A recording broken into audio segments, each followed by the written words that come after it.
न करत राहणं हेच आपल्यासाठी महत्वाचं आहे आणि तोच आपला प्रवास आहे आणि त्यातनंच आपल्याला स्वतःचा शोध घ्यायचा आहे. स्वयंप्रेरक आयोजित 75व्या या गीतेच्या प्रवासामध्ये आपल्या सर्वांचं सहर्ष स्वागत. आपले आदर्श स्थान असलेले छत्रपती शिवाजी महाराज आणि स्वामी विवेकानंद यांच्या स्मृतींना वंदन. आपलं ब्रीदवाक्य all power is within you. You can do anything and everything. सर्व शक्ती ही तुमच्यामध्ये सामावलेली आहे. तुम्ही काहीही आणि सर्व काही करू शकता. हे स्वामीजींचं अतिशय धैर्यपूर्ण, आत्मविश्वास देणारं वाक्य. भगवंताच्या चरणी आज कोटी कोटी नमन. पूर्ण ब्रह्माचा पूर्ण आविष्कार असं ज्या भगवान श्रीकृष्ण यांच्या अवताराला म्हटलं जातं, तो 16 कलांनी युक्त आहे असा भगवंताचा हा आविष्कार. अगदी विज्ञानाच्याही अनुषंगाने विचार करत असताना पूर्ण बुद्धिमत्ता विकसित असलेला मानवाचा भाग अशा दृष्टीनं सुद्धा याच्याकडे पाहिलं जातं. परंतु जे पाश्चिमात्य विज्ञान आहे, ते अजूनही केवळ मन, बुद्धी, शरीर इथपर्यंतच विचार करतं आणि आपलं भारतीय अध्यात्म हे त्याही पलीकडे जाऊन विचार करतं. त्या दृष्टिकोनातनं हा भगवंताचा आविष्कार हा आपल्या सर्वांवरतीच उपकृत करणारा आहे आणि म्हणून ह्या भगवंताच्या मुखातून आलेलं ज्ञान हे सर्वतः श्रेष्ठ आहे. असं अनेकदा अनेक संतांनी म्हटलेलं आहे, की वेद हे भारतीय अध्यात्मामध्ये सर्वात प्रमाण ग्रंथ म्हणून मानले जातात आणि ह्याची उत्पत्ती ही भगवंताच्या उच्छवासातून ही निर्माण झालेली आहे. परंतु गीता ही भगवंत साक्षात चैतन्य अवस्थेत असताना, जागृत अवस्थेत असताना त्याच्या मुखातून झालेलं हे विवेचन आहे.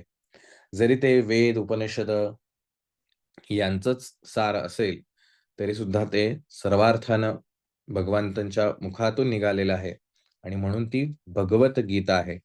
अशा अनेक गीता प्रसिद्ध आहेत. अवधूत गीता आहे, जी स्वतः दत्तात्रय महाराजांनी लिहिलेली आहे. उद्धवाची गीता आहे. अनेक अशा प्रत्येकाच्या गीता हा जो भाग आहे, तो ज्ञानाचा भाग आहे, जे गेय आहे.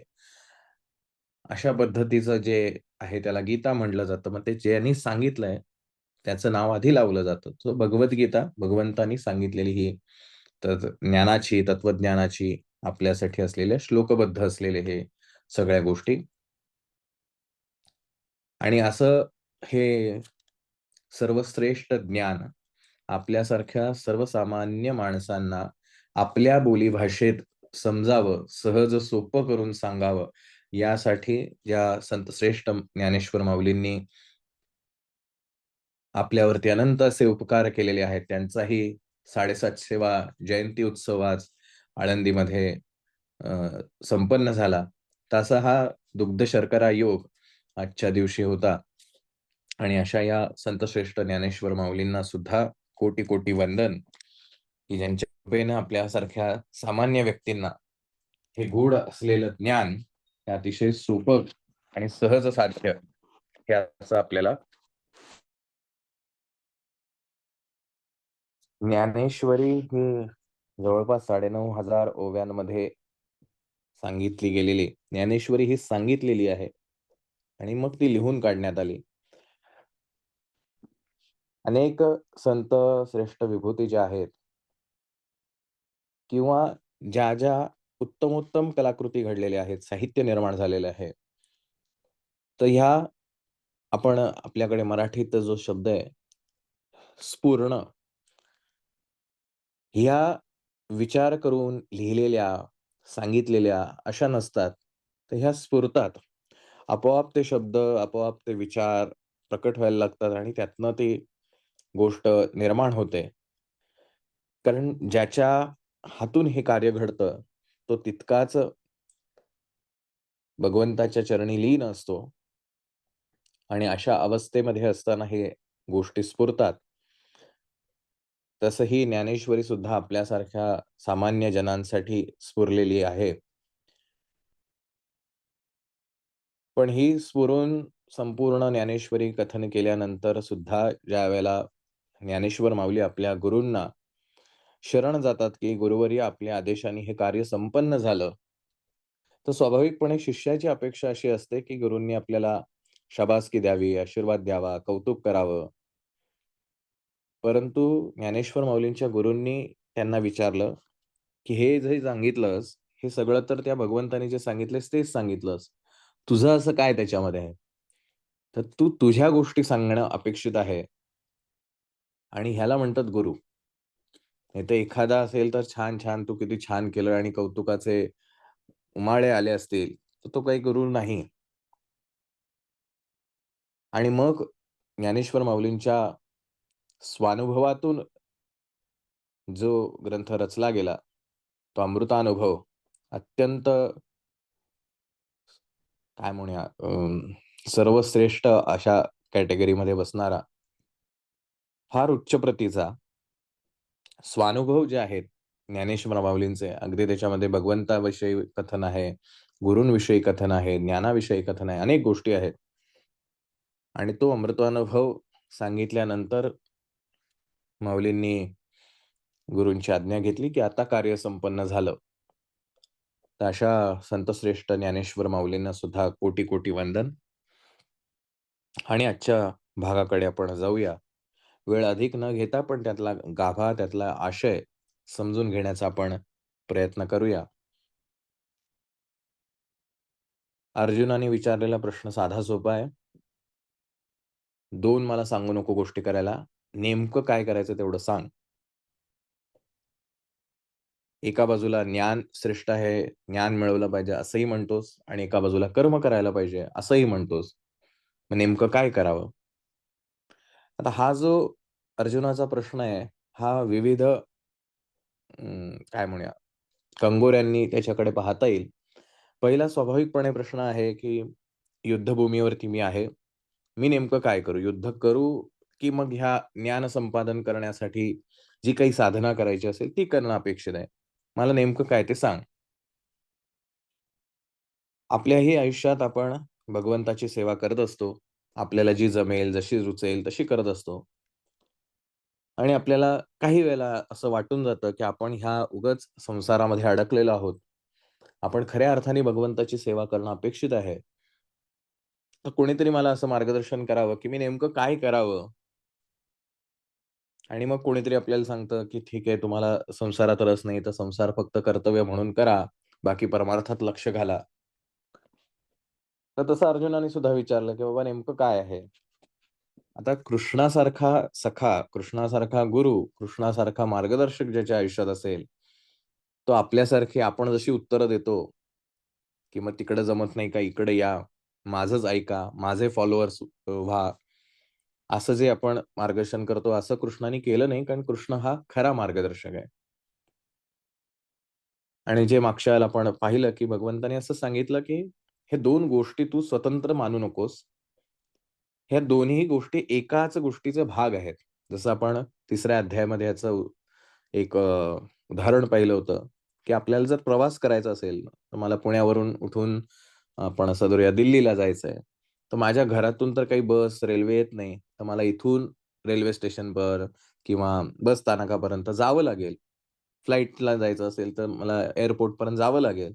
मग तिथून पुढचं वाहन घेऊन मग दिल्ली गाठावी लागेल. मग एखाद्याने विचारलं, की असं नाही, तुम्हाला जर पुणे-दिल्ली प्रवास करायचा असेल, तर एकच वाहन निवडा ना, 2-2 कशाला? महत्त्वाचं काय आहे? तर असं नाही उत्तर देता येणार. माझ्या घरातून त्या ठिकाणापर्यंत जाण्यासाठी मला विविध साधनांचा उपयोग करावा लागेल. घरातून मला रिक्षा पकडावी लागेल, टॅक्सी पकडावी लागेल, तिथपर्यंत जावं लागेल आणि मग तिथून पुढच्या प्रवासाला लागेल. मग टॅक्सी महत्त्वाची की एस-टी किंवा रेल्वे महत्त्वाची? असं नाही. दोन्हीही महत्त्वाचं आहे. दोन्ही एकाच प्रवासाचे 2 टप्पे आहेत. जे भगवंताने आपल्याला तिसऱ्या अध्यायात सुद्धा स्पष्ट करून सांगितलं, की कर्मयोग आणि ज्ञानयोग हे 2 स्वतंत्र नाहीत. पण जर मला ज्ञान संपादन करायचं असेल, तर त्यासाठी मला कर्मयोग करणं अपेक्षित आहे आणि तोच धागा पकडून तेच सूत्र जे आहे, ते अधिक स्पष्ट करून सांगण्याचा भगवंत या ठिकाणी प्रयत्न करतो आहोत. आपण मागच्या 4थ्या श्लोकामध्ये ते पाहिलं. सांख्ययोगो पृथक् बाला प्रवदन्ति न पंडितः एकम्याप्स्थितः सम्यक् उभयोर विंदते फलम, की हे दोन स्वतंत्र नसून एकच आहेत आणि या दोघांपैकी कुठलाही एक मार्ग जरी स्वीकारला, तरी अंतिम जे साध्य करायचंय ती एकच गोष्ट आहे आणि ती साध्य होऊ शकते. यालाच पुढे नेताना भगवंत आज 5व्या श्लोकामध्ये काही आपल्याला महत्त्वाच्या गोष्टी सांगणार आहे. 5वा आणि 6वा दोन्ही फार महत्त्वाचा आहे. श्लोक असा आहे 5वा. यत्सांख्यै प्राप्यते स्थानं तद्योगैरपि गम्यते. एकं सांख्यं च योगं च यः पश्यति स पश्यति. सांख्य म्हणजे ज्ञान. या ज्ञानमार्गाने जाणाऱ्या जो काही पंथस्थ असेल, याला मोक्षरूपी स्थान प्राप्त होतं. आता मोक्ष याचा अर्थ आपल्याकडे जी एक संकल्पना आहे, की मृत्यूपश्चात मोक्ष मिळेल. तर मोक्ष याचा अर्थ स्वातंत्र्य. थोडक्यात जर आपण अर्थ पाहायचा म्हणला, तर मोक्ष याचा अर्थ स्वातंत्र्य. तर जो ज्ञानयोगी आहे, जो ज्ञानमार्गी आहे, या ज्ञानमार्गावरनं वाटचाल करतो आहे, तर तो ह्या स्वातंत्र्याची उपलब्धी त्याला प्राप्त होते. त्याला हे प्राप्त होतं स्वातंत्र्य. आज आपण स्वातंत्र्य दिन साजरा केला. स्वातंत्र्य म्हणजे काय? माझं मला जगण्याचं एक अ, माझ्या इच्छेनुसार, माझ्या आवडीनुसार मला वागता यायला पाहिजे. ज्याला आपण स्वातंत्र्य म्हणतो. विचारांचं स्वातंत्र्य असतं, बोलण्याचं स्वातंत्र्य असतं. मग हे स्वातंत्र्य जर मला माझ्या या जीवनात मिळवायचं, आज मी स्वातंत्र्यात आहे की पारतंत्र्यात आहे? तर मी पारतंत्र्यात आहे. कारण माझ्या आयुष्यात मी काय करायचं हे मी ठरवतच नाही. मग कोण ठरवतं? सांगा बरं कोण ठरवतं आपल्या आयुष्यात काय करायचं ते?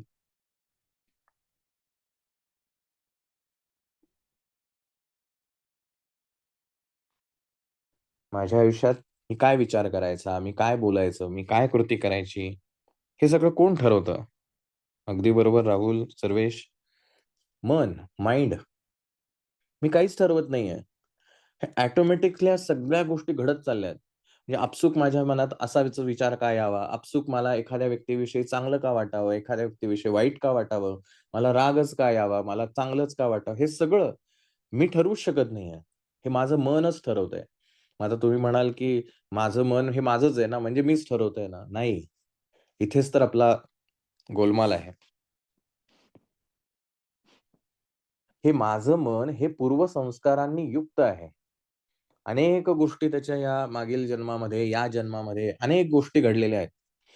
म्हणजे लहानपणी एखाद्याने मला सांगितलं असेल, की "अरे, असा-अशा प्रकारचा जो माणूस असतो ना, म्हणजे आपण असं म्हणूया, की अ, पांढरा शर्ट घातलेला माणूस आहे ना, तो चांगला नसतो." असं कोणीतरी लहानपणी मला जर सांगितलं, तर माझ्या डोक्यात आयुष्यभर तेच राहतं, की पांढरा शर्ट घातलेला माणूस चांगला नसतो.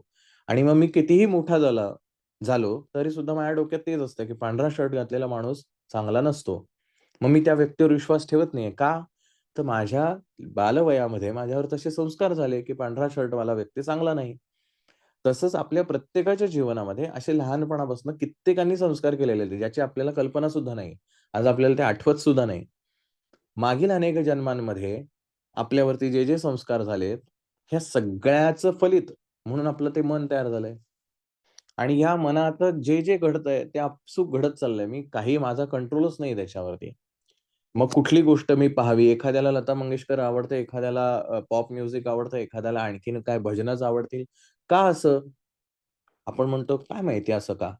ते संस्कार आहे. म्हणजे तो स्वतःहून काहीच ठरवू शकत नाही आणि मग म्हणजेच थोडक्यात आपण पारतंत्र्यात आहोत. मग ज्ञानयोगी काय करतो किंवा ज्ञानमार्गावरचा वांधस्त आहे, त्याला कळतं, की अरे हे सगळं जे करतोय तो मी करतच नाहीये. हे सगळं मन करतंय आणि मनापेक्षा मी स्वतंत्र आहे. यासाठी आपण एक अगदी कॉमन आपल्या आयुष्यातलं उदाहरण बघतो, की माझे कपडे आणि मी हे एक आहेत का वेगवेगळे आहेत?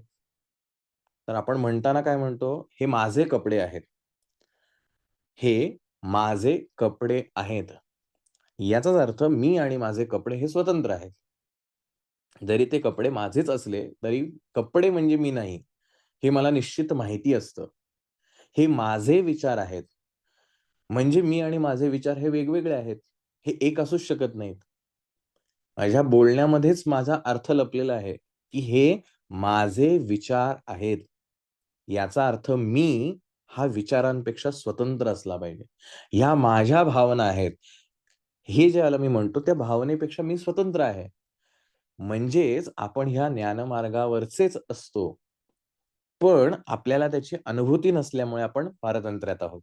भगवंत इथे म्हणतो, "यत् सांख्यै प्राप्यते स्थानम."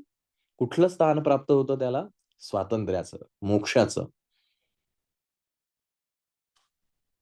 आणि हे जे स्थान आहे, हा जो मोक्ष आहे, तोच निष्काम कर्मयोगी अर्थात कर्मसन्यास जो मार्ग अवलंबतो, तद्योगैरपि गम्यते.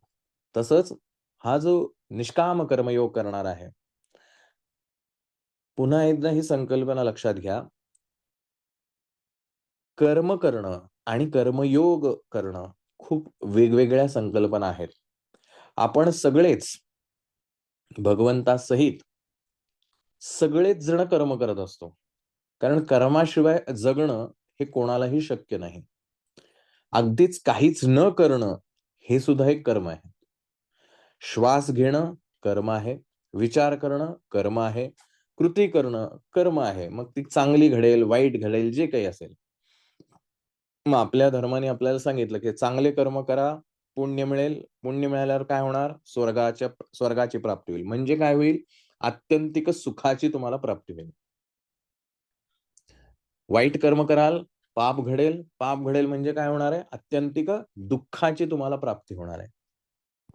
मग आज जे काही माझ्या आयुष्यात चांगलं, वाईट जे काही घडतंय, सुखाचं घडतंय, दुःखाचं घडतंय, ज्या गोष्टीतनं मला आनंद मिळतोय, ज्या गोष्टीतनं मला दुःख मिळतंय, अशा अनेक गोष्टी माझ्या आयुष्यात घडतायत. रोज, दिवसागणिक घडतायत. ह्याला कारणीभूत कोण आहे? माझे कर्म.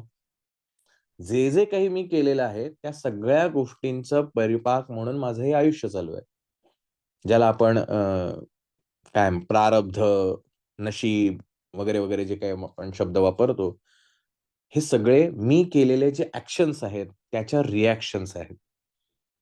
म्हणजे मी पुन्हा ह्या माझ्या कर्मांचा गुलाम आहे. हा झाला कर्माचा भाग. कर्मयोग याचा अर्थ जे काही कर्म करायचं आहे, जे काही श्वास घेणं, विचार करणं, भावना व्यक्त करणं, पाप करणं, पुण्य करणं, जे काही असेल, हे सगळं त्या भगवंताशी जोडायचं. योग याचा अर्थ जोडणं आहे. मग हे कर्म कशाशी जोडायचं आहे? तर इदम न मम. कुठलीही पूजा झाली, की सगळ्यात शेवटचा असतो मंत्र, इदम न मम, हे माझं नाही. म्हणजे सगळी पूजा करायची आणि म्हणायचं, की हे माझं नाही. म्हणजे त्या कर्मापासून डिटॅच होणं जे आहे, त्या कर्मापासून परावृत्त होणं किंवा परावृत्त योग्य नाही ठरणार. विलग करणं स्वतःला, की ते माझं नाही. ती गोष्ट झाली, ती भगवंताची होती, भगवंतानी करून घेतली, विषय संपला. मी काय करत होतो त्याच्यामध्ये? नाही, मी माझा रोलच नाहीये. भगवंतानी मला त्याच्यामध्ये टाकलं आणि त्यांनी त्याचं काम करून घेतलं. जसं एखादा प्रोजेक्ट असेल, त्या प्रोजेक्टचा एक हेड असतो, की जो ठरवतो कुठला प्रोजेक्ट करायचा आहे, कसा करायचा आहे. मग तो एक-एक रोल असाइन करून देतो, की ह्या माणसाने हे काम करा, त्या माणसाने ते काम करा आणि प्रत्येक जण त्याचं काम करत असतो. आता हे प्रत्येक जण जरी स्वतंत्र काम करत असला, तरी सरतेशेवटी प्रोजेक्ट हेड म्हणून जबाबदारी कोणाची आहे? जो त्याचा प्रमुख आहे, त्या व्यक्तीची म्हणजे त्याच्यात चांगलं झालं किंवा चुकलं काही, तरी त्याला जबाबदारी ही त्याला घ्यावी लागते. मग आपली सगळ्यांचीच ह्या संपूर्ण विश्वाची निर्मिती कोणी केली आहे? त्या भगवंतानी केलेली आहे. मग ह्या संपूर्ण सृष्टीचं चलन करण्याची जबाबदारी कोणाची आहे? अर्थात त्या प्रोजेक्ट हेडची आहे, म्हणजे भगवंताची आहे. मग तोच आपल्याकडनं हे सगळं करून घेतो. ही भावना सातत्याने ठेवणं आणि त्या प्रकारे संपूर्ण गोष्टी करणं म्हणजेच निष्काम कर्मयोग करणं. आपण काय करतो? करतो गोष्टी, म्हणतो आपण देवाला मी अर्पण केल्या आणि परत जगाला सांगायला मोकळे आपण. स्टेटसला ठेवणार, सोशल मीडियावर टाकणार, जगाला ओरडून-ओरडून सांगणार, मी असं केलं, मी तसं केलं, मी हे केलं, मी ते केलं. मग समर्पण काय केलं? देवाला अर्पण काय केलं तुम्ही? काहीच केलं नाही. सगळं तर स्वतःकडेच आहे. आता स्वतःकडे याचा अर्थ काय आहे? स्वतःच्या मनामध्ये अजूनही त्याच्या स्मृती मी जाग्या ठेवलेल्या आहेत. आणि त्या नुसत्या स्मृती नाही आहेत. त्याच्याशी मी स्वतःला माझा अहंकार जोडला. की मी हे केलं, माझ्यामुळे हे झालं, मी नसतं केलं तर कोणीच केलं नसतं. माझ्यामुळे एवढ्या गोष्टी झाल्या. हां, मी मग त्याच्यामध्ये भावना गुंतत जातात. मग कोणीतरी आपल्याला ते केल्याचं चांगलं कौतुक करतं. "अरे वाह! वाह! छान केलं तुम्ही." मग माझा अहंकार सुखावतो. मग मला असं वाटतं, की पुन्हा ते करावं. मग पुन्हा केल्यानंतर कदाचित एखाद्याला पटत नाही आणि मग तो म्हणतो, "नाही, नाही, तुम्ही चुकीचं केलं." माझा अहंकार दुखावला गेला कारण मागच्या वेळेला तो सुखावला होता. त्याला वाटलं माझ्याचमुळे झालं होतं आणि आता कोणतरी म्हणतो, "नाही, नाही, हे तू नाही बरोबर केलं." मग माझा अहंकार दुखावतो. मग मी त्या माणसाविषयी वाईट बोलायला लागतो. म्हणजेच मी म्हणतो, मी देवाला अर्पण केलंय, पण करत काहीच नाही. म्हणून ते कर्म घडतं आणि त्या कर्माचं फळ म्हणून आपल्याला अनेक जन्म भोगावे लागतात. पण जर कर्मयोग केला, तर भगवंत म्हणतो असं काहीच होणार नाही. म्हणजे ज्ञानयोगाला किंवा ज्ञानाच्या मार्गावर चालणाऱ्या व्यक्तीला जो स्वातंत्र्यता, मोक्ष प्राप्त होतं, असा जो कर्मयोगी आहे, की जो स्वतःचं काहीच म्हणत नाही. जे आहे ते भगवंताचं आहे. चांगलं झालं, भगवंताचं झालं. भगवंतानी केलं. वाईट झालं, भगवंतानी केलं. सगळं त्यांनीच केलं. अशी जर दृढ भावना, श्रद्धा, विश्वास ज्या व्यक्तीचा असेल आणि जो कर्म करतोय, म्हणजे मी आज श्वास घेतोय, त्याच्या इच्छेने चालू आहे. त्याची इच्छा जेव्हा संपेल, तेव्हा माझा श्वास संपेल. ही माझी पक्की धारणा आहे. हे केवळ बोलण्यापुरतं नव्हे. असं जर मला जीवन जगता आलं, तर तो कर्मयोग झाला. बरं हे काय तो आपल्याला ओरडून सांगायचं आहे का कोणाला? बघा मी असं वागतो बरं का, माझं काहीच नाही याच्यात. असं ओरडून सांगणं म्हणजे परत अहंभाव आहे. ही तुमच्या मनातली श्रद्धा आहे. तुमच्या लोकांना सांगण्यासाठी नाही. म्हणजे लोकांना सांगण्यासाठी बघा मी किती निस्पृह आहे. म्हणजे तुम्ही आपला अहंकारच सुखावून घेतोय, की लोकांना वाटावं, "वाह! वाह! किती छान माणूस आहे हा." कशासाठी? आपण आपला अहंकार सुखावण्यासाठी लोकांमध्ये आपण केलेली चांगली कामं 4 वेळा ओरडून सांगतो. का? तर त्यांनी आपल्याला म्हणावं, की "अरे वाह! छान केलं तुम्ही." आणि आजकाल तर सोशल मीडियामध्ये असं आहे, की लाइक नाही केले म्हणून पण राग येतो. का नाही माझ्या काय स्टोरीला आणि ह्याला लाइक का नाही केलं? तुम्ही लोकांनी लाइक करावं म्हणून ह्या सगळ्या गोष्टी टाकत असाल तर टाकू नका. कारण लोकांना कोणाला कोणाचं पडलेलं आहे इथं. म्हणजे हे कर्म घडतं आणि मग ते कर्म असेल त्याच्यानुसार रिझल्ट आहेत. म्हणून या 2 संकल्पना स्वतंत्ररित्या समजून घ्या. कर्म आणि कर्मयोग या 2 वेगवेगळ्या गोष्टी आहेत. मग भगवंत असं म्हणतो, जो असा निष्काम कर्मयोगी आहे, निस्पृह आहे, कशाही बद्दल त्याची कुठलीही आकांक्षा नाहीये. सोडून देणार आहे का तो? अजिबात नाही. कर्म करणार. 100% करणार. पण तो निष्काम आहे. त्याचं स्वतःचं स्वारस्य त्याच्यामध्ये अजिबात काही नाही. मग पुढे भगवंत असं म्हणतो, "एकम सांख्यम च योगम च यः पश्यति सः पश्यति." सो हा ज्ञानयोग, ज्ञान संपादन करणं आणि निष्काम कर्मयोग, कर्मसन्यास करणं, हे ज्याला एकच आहे, ह्याची पूर्ण खात्री आहे, जाणीव आहे, तो खरा ज्ञानी. बऱ्याचदा आपल्या वैयक्तिक जीवनात असे प्रसंग घडतात बघा. एखादा देवदेव करतो आहे, देवदर्शनाला जातो आहे, साधना करतो आहे, उपासना करतो आहे, तो माणूस चांगला. आणि एखादा जात नाहीये, एखादा तो करत नाहीये उपासना, की तो माणूस वाईट. हे आपणच ठरवलं. तो करतो म्हणून चांगला आणि हा करत नाही म्हणून चांगला. का बरं असं? माहीत नाही. बरं जो देवाचा करतो, देवाची उपासना करतो, तो मनातून शुद्ध आहे का? कोणी पाहिलंय? आणि जो देवाचं करत नाही, तो मनातून अशुद्ध आहे का? कोणाला माहिती आहे? वरून करणं आणि आतून मनापासून त्या गोष्टींमध्ये अ, रत होणं, ह्याच्यामध्ये फरक आहे. अनेक वेळेला आपण अशी लोकं पाहतो ना, की जे अजिबात कुठल्या देवाला वगैरे मानत नाहीत, पण खरंच चांगले असतात, सदहेतूनं चांगली कामं करत असतात. निस्पृहतेने समाजाची सेवा करत असतात. अशा अनेक लोकं आपल्याकडे आहे. आपण जे दरवेळेला आपल्या आदर्शांचं उदाहरण घेतो, छत्रपती शिवाजी महाराज. तर ह्यांना सुद्धा श्रीमंत योगी अशी पदवी दिली आहे. का? की सर्व सुखांचे ते उपभोग घेणारे कर्ते आहेत, राजा आहेत, परंतु ते निस्पृह आहेत. ते स्वराज्य त्यांना स्वतःसाठी नकोच होतं. हे रयतेचं राज्य आहे. हे सर्वांचं आहे. ही भावना त्यांच्या मनात कायम होती. त्यांनी स्वतःसाठी काहीच केलेलं नाही. पण तरीसुद्धा राजाच्या गादीवर कोण आहेत? तेच बसलेले आहेत. जनकाचं उदाहरण भगवंतांनी दुसऱ्या अध्यायात दिलंय. जनकासारखा चक्रवर्ती सम्राट राजा, राजेपद त्यांनी स्वीकारलं का? स्वीकारलं. पद्धतीनं सगळे ऐशोआराम, सगळ्या गोष्टी ज्या आहेत, त्याही सगळ्या केल्या. शत्रूशी लढला सुद्धा. पण तरी सुद्धा तो सर्वश्रेष्ठ ज्ञानी आहे. म्हणून इथे भगवंत असं म्हणतो, की एकम सांख्यम च योगम च यः पश्यति स पश्यति. पश्यति म्हणजे पाहणे. ज्याने हे जाणून घेतलं, की हे दोन स्वतंत्र नाहीयेत. एकच आहे. कारण साध्य एकच गोष्ट होणार आहे. तोच खरा ज्ञानी. हे आपल्या जीवनाशी जोडून बघा. आपण किती जजमेंटल असतो. प्रत्येक व्यक्तीबद्दल आपलं स्वतःचं एक जजमेंट आपण पास करत असतो. हा असा वागतोय ना, मग हा असाच असेल. आपण वरून दिसणाऱ्या गोष्टींवरनं त्याच्यावरचे निष्कर्ष लढवत असतो, की हा कसा असेल, हा असाच दिसतोय म्हणजे हा अ, कपाळाला टिळा लावलाय म्हणजे हा चांगलाच माणूस असला पाहिजे. असं थोडी आहे. शरीरावरचे बाह्य उपचार आणि आंतरिक मनाची शुद्धता याच्यामध्ये पदमी अस्मानचा फरक आहे. बरं एखादा आपण मागेही बघितलं, की भगवंताला जेव्हा अर्जुनाने विचारलं, की स्थितप्रज्ञ असलेला व्यक्ती कसा बोलतो, कसा वागतो? भगवंत म्हणाला, "असं काही नाही. त्याला पण राग येतो, तो पण चिडतो, तो पण ओरडतो." म्हणजे स्थितप्रज्ञ झाला म्हणजे आता अतिशय इतका सज्जन झालाय, कोणी पण त्याला येऊन कसंही मारावं आणि त्याने शांत बसावं. नाही, असं जगणंच मुश्कील होईल त्याचं. स्वतः श्रीकृष्ण जो आहे, त्यांनी लढाया केल्या का? 100% केल्या. कधी जिंकला, कधी हारला. त्यामुळे त्यालाही जे त्याचं कर्तव्य आहे, ते त्यांनी कर्तव्य केलेलंच आहे. आपण आपल्या जीवनात काय करतोय? आपलं काय झालंय, की नेमक्या कुठल्या दगडावर पाय ठेवायचं हेच कळत नाही. उपासना करू, की आपलं डेली रूटीनमधल्या ज्या काही गोष्टी आहेत, ज्या करणं गरजेचं आहे. म्हणजे जॉब असेल, बिझनेस असेल, शिक्षण असेल, जे काही असेल, ते करू. मग हे करायला गेलं, की हे सुटतंय, ते करायला गेलं, की हे सुटतंय.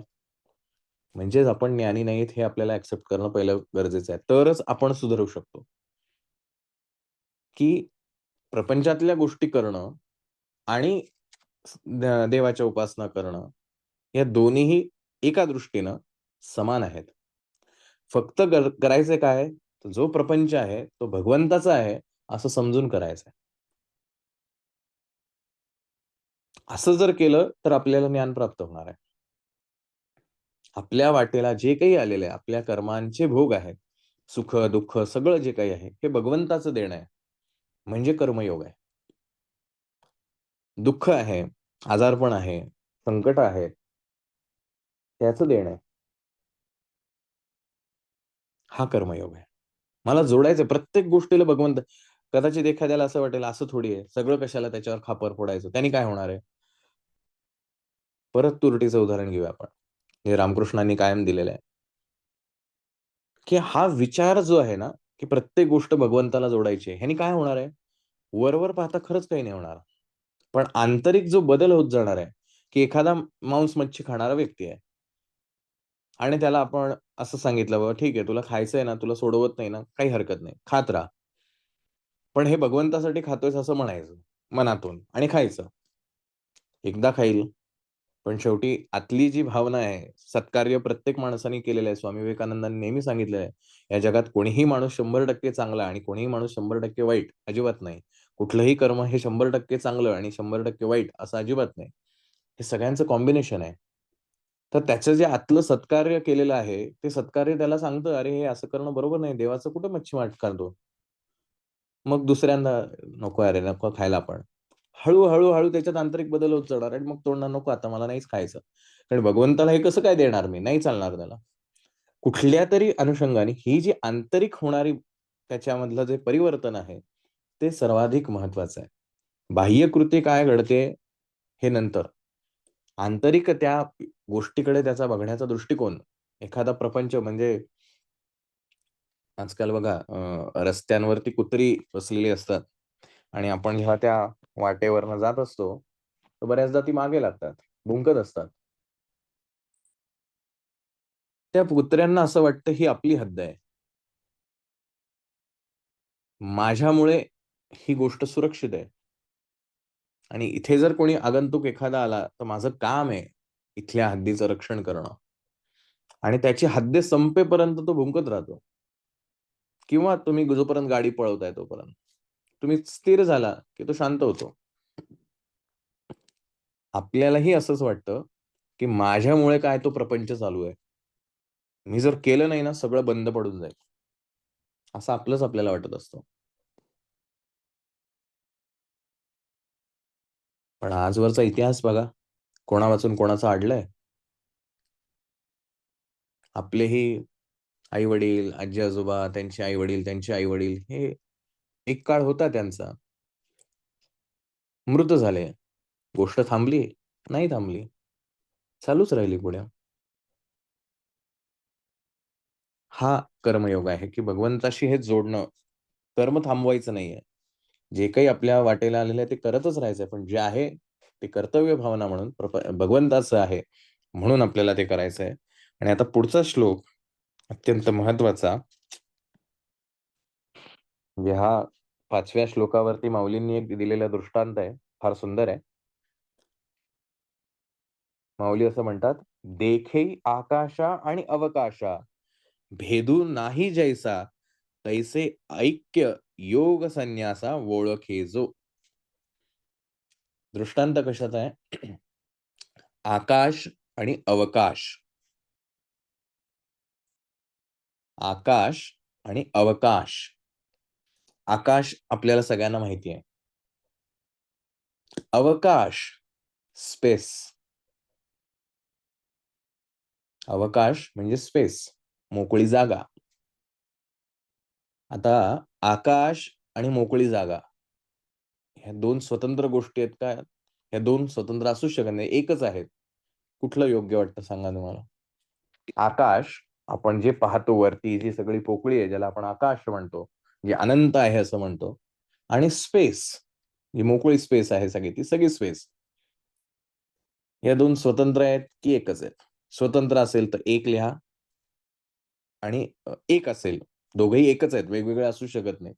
हे 2 वेगळ्या गोष्टी नसून एकच आहेत, असं जर वाटत असेल तर 2 लिहा. जे तुम्हाला योग्य वाटतं ते लिहा. राहुल म्हणतात 2, प्रशांत म्हणतात 2, 2. बरोबर आहे का नाही माऊलींचा दृष्टांत? किती सोपा दिलाय त्यांनी, की स्पेस आणि आकाश हे 2 स्वतंत्र आपण स्पेसलाच तर आकाश म्हणतोय ना. जी मोकळी जागा आहे त्यालाच तर आपण आकाश म्हणतोय. सो हे केवळ शब्दांचे खेळ आहेत, आकाश आणि अवकाश म्हणणं. म्हणजे पोटामध्ये आकाश भरलेलं आहे असं आपण नाही म्हणत. पण पोटामध्ये अवकाश आहे, स्पेस आहे.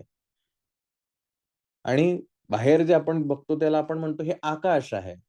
त्या गोष्टीनुरूप त्याला दिलेली ती केवळ नावं आहेत. त्याचे संदर्भ वेगवेगळे आहेत. पण जर गोष्ट पाहिली ती नेमकी काय आहे, तर ती एकच आहे. त्याला 2 वेगवेगळ्या नावांनी, वेगवेगळ्या संदर्भाने ती नावं दिलेली आहेत. एवढंच त्याचं आहे. म्हणून माऊली म्हणतात, "देखै आकाशा आणि अवकाशा, भेदू नाही जैसा."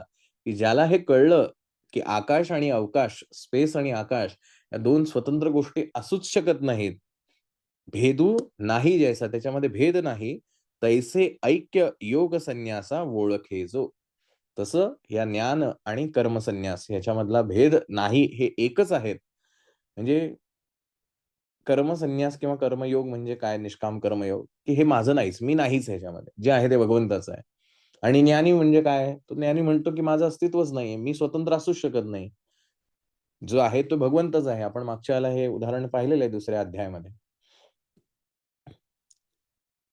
बिंब आणि प्रतिबिंब आपण बघितलेलं आहे, की बिंबाशिवाय प्रतिबिंब असूच शकत नाही. फक्त प्रतिबिंबाला कधीच अस्तित्व नाहीये. तिथं बिंब असणं आवश्यक आहे. आपणच नसू तर आपला फोटो कसा निघेल? आपल्या फोटोला सुद्धा एक काय म्हणूया त्याची व्हॅल्यू आहे. आपण जेव्हा म्हणतो माझे फोटो आहेत आहे. ठीक आहे, त्या फोटोची एक व्हॅल्यू आहे. पण माझ्याशिवाय त्या फोटोला काय किंमत आहे? मीच नसतो, तर माझा फोटो कसा निघेल? म्हणजे ज्याचं मी अस्तित्व मानतो, की मी आहे, मी सागर आहे, असं जेव्हा मी म्हणतो, हे सागरचं अस्तित्व आलं कुठून? किंवा आपण आणखीन एक उदाहरण घेतलं होतं, आठवत असेल तर बघा. आपण बटाटा वड्याचं आणखी आय थिंक उदाहरण घेतलं होतं, की आपण ज्यावेळेला बटाटा शिजवायला ठेवतो, पातेलं ठेवतो, गॅसवर ठेवतो, त्याच्यामध्ये पाणी टाकतो आणि त्याच्यामध्ये बटाटा टाकला. थोड्या वेळाने तो बटाटा शिजतो, गरम होतो. तर तो बटाटा जो गरम असतो, ही त्या बटाट्याच्या स्वतःची उष्णता असते, की त्याने उसनं घेतलेली असते. त्या पाण्याकडून, त्या भांड्याकडून, त्या गॅसकडून. स्वतःची एक उसणी आहे.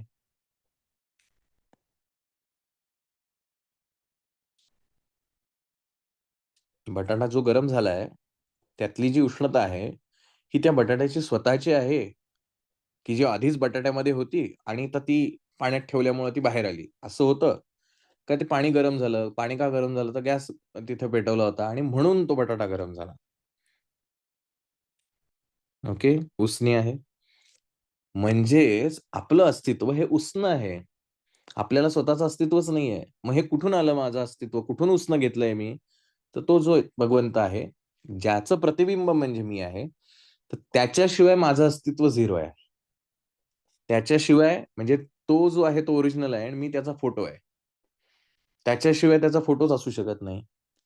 हे ज्याला कळलं तो ज्ञानी. कर्मयोगी काय म्हणतोय, हे माझं नाहीच, हे भगवंताचं आहे. ते भगवंताच्या इच्छेने चालू आहे. आणि ज्ञानी काय म्हणतोय, मी नाहीच आहे. जे आहे ते भगवंतच आहे. म्हणजे काय झालं? ए इज इक्वल टू बी. दोघंही एकच वाक्य बोलतायत, फक्त वेगवेगळ्या अर्थाने बोलतायत, वेगवेगळ्या प्रकारे बोलतायत, पण सांगतायत एकच आशय. म्हणून इथे माऊली म्हणतायत, की ह्या दोघांमधला भेद नाही, हे ज्याला कळलं, ओळखे जो. तयासीची जगी पाहिले, आपण पे देणीचे देखिले, जया सांख्य योग जाणविले, भेदे विण. या दोघांमधला भेद नाही, ते दोघं भेदे विण आहेत, असं ज्याला कळलं, तोच खरा ज्ञानी. आता पुढच्या श्लोकाकडे जाऊया, अत्यंत महत्वाचा आहे. संन्यासस्तु महाबाहो दुःखमाप्तुत योगतः योगयुक्तो मुनिर्ब्रह्म न चिरेणाधिगच्छति. अर्जुना, पहिलं श्लोकाचा अर्धा भाग जो अत्यंत महत्वाचा आहे. संन्यासस्तु महाबाहो दुःखमाप्तु योगतः. की निष्काम कर्म अनुष्ठाना वाचून किंवा निष्काम कर्म योगा वाचून कर्मसन्यास म्हणजे ज्ञान प्राप्त होणं हे दुष्कर आहे, अवघड आहे. बघा काय म्हटलंय भगवंताने. प्रश्न काय आहे? कर्मयोग, निष्काम कर्मयोग करू की ज्ञान प्राप्त करू? एक काहीतरी मला तू सांग. भगवंतानी इथे क्लिअर कट सांगितलेलं आहे. संन्यासस्तु महाबाहो, निष्काम कर्मयोगा वाचून ज्ञान प्राप्ती अशक्य आहे.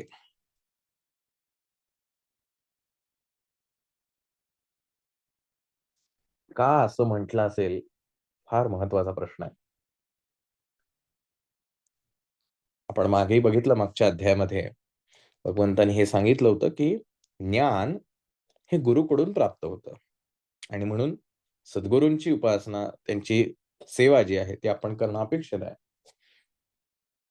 तर या अनुषंगाने एक आपला गुरुचरित्रातला जो 16वा अध्याय आहे, त्या अध्यायाकडे थोडंसं बघूया. की तो जो एक शिष्य आहे, ज्यांनी एक गुरु केलेला आहे आणि त्या गुरूंकडे तो ज्ञान प्राप्तीसाठी, ज्याला आपण सेल्फ रिअलायझेशन आजच्या भाषेत, आत्मज्ञान हे प्राप्त करण्यासाठी तो त्या गुरूंकडे गेलेला असतो. त्यांचं शिष्यत्व स्वीकारलेलं असतं. या श्लोकाच्या संदर्भाने आपण अध्याय पाहतोय हे लक्षात घ्या, की भगवंतानी इथे सांगितलं आहे, की ज्ञान हे निष्काम कर्मयोगा वाचून अवघड आहे. तर तो जो शिष्य आहे तो आत्मज्ञानासाठी तिथे गेलेला आहे. गुरु जे सांगतील ते सगळी सेवा करतो आहे. त्यांचं सगळं ऐकतो आहे. पण ते गुरु काही त्याला आत्मज्ञान असं काही देतच नाहीत. ते आपले रोज भांडी घास, आश्रम झाड, हे कर, ते कर. काय असतील तिथली आश्रमातली दैनंदिन रुटीन वर्क जे आहे, ते करायला लावतायत. बरेच दिवस, महिने हे असं चालल्यामुळं तो शेवटी वैतागतो, की मी सगळं प्रपंच, माझा संसार सगळा सोडून या गुरूंकडे कशासाठी आलोय? तर हे आत्मज्ञान मिळवण्यासाठी आलोय. जे जीवनातलं अत्यंत महत्वाचं आहे, की ज्याच्यामुळे मला मोक्ष प्राप्ती होईल, ज्याच्यामुळे माझ्या या जीवनाचा किंवा जन्माला येण्याचा खरा अर्थ मला समजेल, हे मी समजून घेण्यासाठी या गुरूंकडे आलोय आणि हे गुरु तर मला काही सांगतच नाहीत. ते सोडून बाकी सगळी कामं मला सांगतात. पण कधीही मला बसून एखादा श्लोक सांगितलाय, त्यातल्या काही गोष्टी समजावून सांगितल्या आहेत. असं काहीच काही करत नाहीत. मग माझं जीवन इथं येऊन सुद्धा व्यर्थच जातं या गुरूंकडे येऊन. आणि म्हणून त्याला असं वाईट वाटायला लागतं, की अरे आपला जन्मच वाया जाणार आहे. कारण मला ज्ञान कुठूनच प्राप्त होणार नाही. प्रपंचात नव्हतं मला हे कळलं म्हणून मी गुरूंच्याकडे आलो. त्यांची सेवा करायला लागलो. पण हे गुरु काही मला देतच नाहीत. आपल्याकडे पण अशी बरीच समाजामध्ये माणसं भेटतात बघा आपल्याला किंवा माहिती असतात. माझं यांच्याशी पटत नाही, माझे यांच्याशी विचार पटत नाहीत. ज्यांना गुरुस्थानी मानलेलं आहे त्यांच्या बाबतीत म्हणताय. आणि म्हणून मग मी आता माझा स्वतंत्र मार्ग सुरू केलेला आहे. आणि मग तिथे मी लोकांना उपदेश द्यायला लागतो.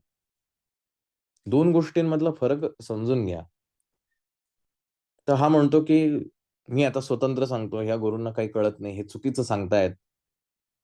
मी आता तुम्हाला योग्य मार्गदर्शन करतो. मी सांगतो तुम्हाला कशा सेवा उपासना करायच्या म्हणजे तुम्हाला आत्मज्ञानाची प्राप्ती होईल. खऱ्या अर्थाने तुमचा जन्म सार्थकी लागेल, हे ज्ञान मी तुम्हाला देईन. असं म्हणून तो त्याचा स्वतंत्र पंथ जो आहे तो सुरू करतो. लोकही येतात, गर्दीही होते. लोकं पार त्याची पूजा-अर्चा सगळंच करायला लागतात. हळू-हळू त्याचे फोटो देवघरात लागतात. लोकांच्या मोबाईलवर येतात. हे आमचे गुरु. सगळं होतं. छान प्रकारे. वरवर पाहता आपल्याला त्या सगळ्या गोष्टी छान वाटत असतात, की यांचा पंथ किती मोठा आहे. ह्याचे फॉलोअर्स किती मोठे आहेत. आणि दुसरा जो असतो उद्धवासारखा, ज्याला गुरु उपदेश करतात, की आता तू ज्ञानी झालेला आहेस आणि आता तू लोकांमध्ये याचा प्रचार-प्रसार कर आणि मग तोही लोकांना 4 चांगल्या गोष्टी सांगायला लागतो. त्याचेही लोकं फॉलो करायला लागतात. त्याचे अनुयायी जे आहेत, शिष्य आहे, ते वाढायला लागतात. तोही तेच काम करतो, जो पहिला करतोय. दोघांमधला फरक फार महत्वाचा आहे. एक जो आहे, तो द्वेषाने, की ह्या गुरूंना काही कळत नाही, हे असं करून काही घडणार आहे का? हे सगळा माझा जन्म वाया घालवतायत आणि मग मी खरा मार्ग काय आहे ते सांगण्यासाठी मी स्वतःचा पंथ सुरू केला आणि माझे अनुयायी झाले.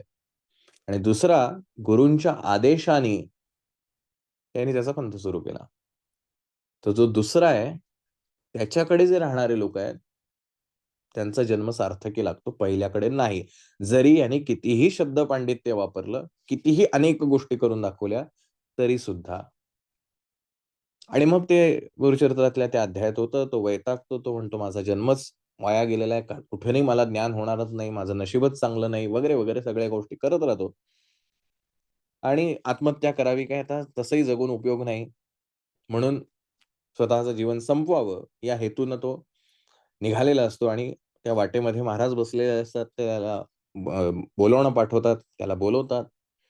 तो सगळी स्टोरी सांगतो, "हे असं-असं आहे. काय उपयोग माझा त्यांच्या गुरूंकडे जाऊन?" तिथे जे महाराज त्याला समजावून सांगतात, तो उपदेश फार महत्वाचा आहे आणि तोच ह्या श्लोकाचा मतितार्थ आहे. निष्काम कर्मयोगापासून केल्यावाचून ज्ञानप्राप्ती अशक्य आहे. की आपली अवस्था जी आहे, आपण भले वरून खूप सज्जन वाटत असू, खूप सेवा उपासना करत असणारे वाटू, अगदी गळ्यात माळा आहे, कपाळाला टिळा लावलेला आहे, देवाच्या ठिकाणी आपण जात असतो. अ, आपल्या स्टेटसला देवांचे फोटो लावलेले आहेत. सगळ्या प्रकारे जे काही आजकाल आपल्याला गोष्टी करणं अपेक्षित आहे, त्या सगळ्या आपण करत असतो. हे झालं बाह्य, जे आपण जगाला दाखवतोय. गुरु हे बाह्य गोष्टी कधीच पाहत नाही. त्याला त्याची किंमतही नाही. कवडी मोल आहेत या गोष्टी.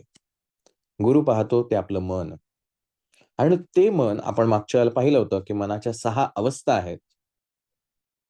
तर सध्या या शिष्याची मनाची अवस्था कोणती आहे? स्टेबल माइंड आहे, स्कॅटर्ड माइंड आहे, डिस्टर्ब माइंड आहे, रेस्टलेस आहे, पीसफुल माइंड आहे. कुठल्या लेव्हलचं त्याचं माइंड आहे? ही अवस्था गुरु जी आहे ती ते पाहतो आणि त्या अवस्थेनुसार जर तो आपण असं म्हणूया, की लोएस्ट स्टेजला असेल, तर तो लोएस्ट वरनं थोडा हायर साइडला कसा येईल, यासाठी गुरु त्याला काही गोष्टी करायला लावतात. मग प्रसंगी झाडलोट करायला सांगतील, अजून काय आश्रमातली कामं असतील ती करायला लावतील. त्यातनं जर तो पारंगत झाला आणि जर त्यांनी सेकंड लेव्हल अचीव्ह केली, तर गुरु त्याला पुढच्या लेव्हलसाठी पुढची कामं देतील. पण ह्या शिष्याची अशी अपेक्षा होती, कारण तो बाहेरून सगळं दाखवतोय, की मला किती ओढ आहे, ज्ञान प्राप्त करायची आहे. अ, मी तुम्ही म्हणाल ती सेवा करायला तयार आहोत. पण हे रेस्टलेस माइंडचं द्योतक आहे ना, की ह्याचं मन अशांत आहे. अशांत मनामध्ये परमेश्वराची प्राप्ती कशी होणार? त्याला मनाला आधी शांत करणं अपेक्षित आहे. आणि हे शांत गुरु काय असं सांगत नाही, "अरे, तुझं मन आता अशांत आहे. मी आता तुला शांत करण्यासाठी म्हणून अशा काही असं काही गुरु सांगत नसतो. आणि असं सांगणारा गुरु कधीच नसतो. आपल्याही जीवनामध्ये अनेक शिक्षक, अनेक मार्गदर्शक आपल्याला भेटलेले असतील. ते असं बसून आपल्याला कधी शिकवत नाहीत. ते आपल्या कामातूनच आपल्याला शिकवत राहतात आणि तोच खरा गुरु असतो. आणि ह्या जशा लेव्हल तो पुढच्या अचीव्ह करत जाईल, मग ज्यावेळेला तो लायक बनेल, आता ह्याला ज्ञान मिळू शकतं, ते एका क्षणात गुरु त्याच्यावरती कृपा करतात आणि त्याला ज्ञान देतात. मग त्याला जेव्हा आश्रम झाडायला सांगितलाय, त्या आश्रम झाडण्यामध्ये त्याची भावना ही असली पाहिजे, की गुरूंनी मला सांगितलंय ना आश्रम झाडायचा, झाडायचा आश्रम. अतिशय तन्मयतेने झाडायचा. अतिशय प्रेमाने, अतिशय आदराने आणि अतिशय निष्ठेने. कदाचित बाकी सगळे शिष्य हसतील, समाज हसेल. "काय तू इतके दिवस झाले इथं आश्रमात तू बुद्धूच आहेस म्हणून तुला गुरूंनी असं सांगितलंय." संपूर्ण समाजाने जरी टीका केली, तरी विश्वास गुरूंवर असला पाहिजे, की त्यांना माहिती आहे माझी अवस्था कोणती आहे. त्याच्यानुसार योग्य तो मार्ग दाखवण्याची जबाबदारी त्यांची आहे, माझी नाही. आणि मग ते एक-एक लेव्हल अपग्रेड करतात. पण जे टीकाकार आहेत, जे आजूबाजूचे टीकाकार आहेत, त्यांना ह्या गोष्टींचं काही घेणं-देणं नाही. ना स्वतःला अपग्रेड करायचं आहे. त्यामुळे त्यांना काय फक्त बाहेरून दिसणाऱ्या गोष्टींमध्ये ते इंटरेस्टेड आहेत. आणि तेच नृसिंह सरस्वती महाराज त्या सगळ्या शिष्याला समजावून सांगतात, "अरे असं नसतं. तुम्ही ज्यावेळेला गुरूंकडे जाता, त्यावेळेला तुमची योग्यता काय आहे ते तपासून तुम्हाला ते सेवा देत असतात. ते जे काही काम सांगतील ते तन्मयतेने करत राहा. जसं-जसं तुझं लेव्हल अपग्रेड होत जाईल, तसं-तसं ज्ञानाची प्राप्ती तुला आपोआप होत जाईल. त्यासाठी गुरूंना असं तुला बसवून, मग आता डोक्यावर हात ठेवला, मी तुला एखादा मंत्रच सांगतो आणि असे करायची आवश्यकता नाही. गुरु हे इतके कृपाळू आहेत, की एका क्षणात देतात आणि म्हणून भगवंतांनी इथे सांगितलंय, "संन्यासस्तु महाबाहो दुःखमाप्तुं मयोगतः." योगयुक्तो मुनिर्ब्रह्म न चिरेणाधिगच्छति. जोपर्यंत तुला हे निष्काम कर्मयोग करायला जमणार नाही, तोपर्यंत तू ज्ञानाचे आसच ठेवू नको. काही उपयोग होणार नाही. कारण तुझं मनच अजूनही अशुद्ध आहे. तू अजूनही प्रतिबिंबालाच बिंब मानतो आहेस. मग कधी तुला बिंब दिसेल? तू अजूनही त्या बटाट्याची उष्णता ही स्वतःची आहे असं मानतोयस. तुला कधी कळणार ते गॅसच्या उष्णतेमधून आलेली आहे? नाहीये, तुझी लेव्हलच नाहीये आता ती. तुला ज्ञान कसं प्राप्त होईल? ज्ञान म्हणजे काय असं झाडाला लागलेलं फळ आहे का? की ते मिळावं आणि मग ज्ञान व्हावं? नाही. ही आतली स्टेज आहे, अवस्था आहे. आणि आपण दरवेळेला हे उदाहरण पाहतो, की ज्ञान कुठे असतं? अंधाऱ्या खोलीतच असतं. अंधार गेला की ज्ञान येतं. मग अंधार जाईल कसा? लाईट लावायचं झालं. म्हणायला किती सोपं आहे. पण प्रत्यक्षात प्रचंड अवघड. म्हणून या मनाला शुद्धतेकडे नेणं, चित्ताला शुद्ध करत राहणं, त्यासाठी निष्काम कर्मयोग जीवनामध्ये आवश्यक आहे. मग जे कर्म आपल्या वाटेला आलंय, एखादा व्यक्ती असेल, पोलीस झालेला आहे. पोलिसाचं काम काय आहे? सदरक्षण आहे, खलनीकरण आहे. जे दुष्ट आहेत, त्यांना शिक्षा करणं आणि जे सज्जन आहेत, त्यांचं रक्षण करणं. मग तो जो पोलीस आहे, त्याचं कर्तव्य त्यांनी बजावणं, हा त्याचा कर्मयोग आहे. की मला जी ड्युटी आली ती मी प्रामाणिकपणे करत राहील. जर त्या प्रामाणिकपणामध्ये जर अप्रामाणिकपणा आला, की जे खल आहे, जे दुष्ट विचारांचे आहेत, त्यांचं तो रक्षण करतोय. काही वैयक्तिक इच्छा आकांक्षापोटी आणि जे सज्जन आहेत त्यांना त्रास देतोय. ह्याचा अर्थ काय? जे कर्म वाट्याला आलंय, ते तुम्ही कर्म प्रामाणिकपणे करत नाही आहात. मग ह्याचे फळ भोगावे लागतील का? 100% भोगावे लागणार. कारण तुम्हाला जे भगवंतांनी कार्य सोपवलं आहे, ज्या अवस्थेमध्ये आहात, पोलीस आहात, डॉक्टर आहात, आणखीन कोणी असाल, कुठलंही प्रोफेशन आपलं असू शकतं. ते कशासाठी दिलंय? तर जे दुर्बल आहेत, अशांना तुम्ही मदत करा. त्यांना वरच्या अवस्थेत आणण्यासाठी त्यांना जे काही करावं लागेल. तुमच्याकडे ज्ञान दिलंय ना, ज्ञान द्या लोकांकडे. तुमच्याकडे पैसे दिलेत का? त्या पैशानी एखाद्याचं जीवन चांगलं होईल का? त्याला गुलाम नाही बनवायचंय. हे जसं आपल्याकडे आपण पाहतो अनेक जे मोठे-मोठे धनवान लोकं असतात, हे गुलाम बनवतात लोकांना. हे गुलामी नाही द्यायची, तर त्याला त्यातनं समृद्ध करायचंय. का? तर तुझ्याकडे पैसे भगवंतांनी जास्ती दिलेत. एखाद्याकडे शारीरिक बल जे आहे ते जास्ती दिलं असेल. त्या अनुषंगाने त्याचं प्रोफेशन असेल. तर त्याच्या प्रोफेशननुसार त्याला त्याचं काम करायचं आहे. उद्देश एक, हा संपूर्ण जो निसर्गाचा भाग आहे, हा भगवंतांनी रचलेला आहे.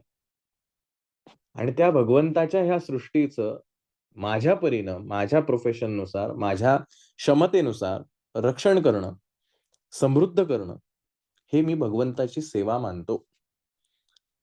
हा झाला निष्काम कर्मयोग. मग ह्याच्यात संसार सोडायची गरज आहे का? अजिबात नाही. मग जेव्हा आपण एखाद्याला आध्यात्मिक म्हणतो, त्यावेळेला त्याच्याकडनं ही स्वाभाविकपणे अपेक्षा येते.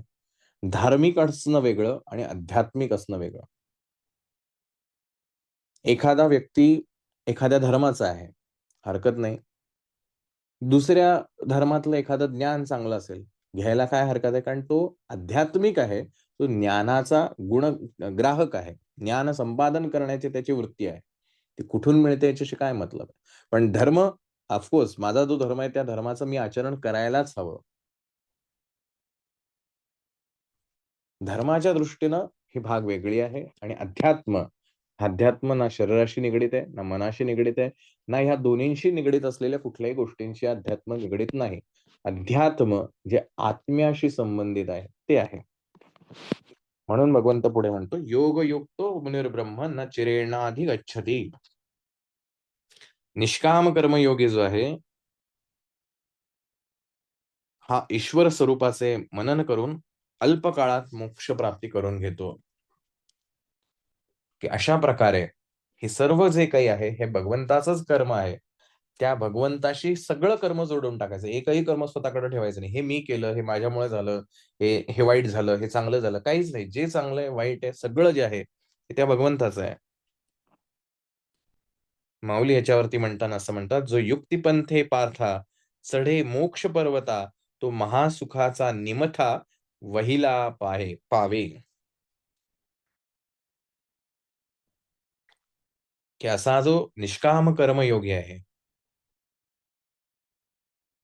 आता गंमत अशी आहे, आपल्यालाही असं वाटत राहतं, की आता आपल्याला 4 गोष्टी समजतायत, आपण ऐकलेले आहेत, सेशन केलेले आहेत, गीतेला सेशनला आलेलो आहोत.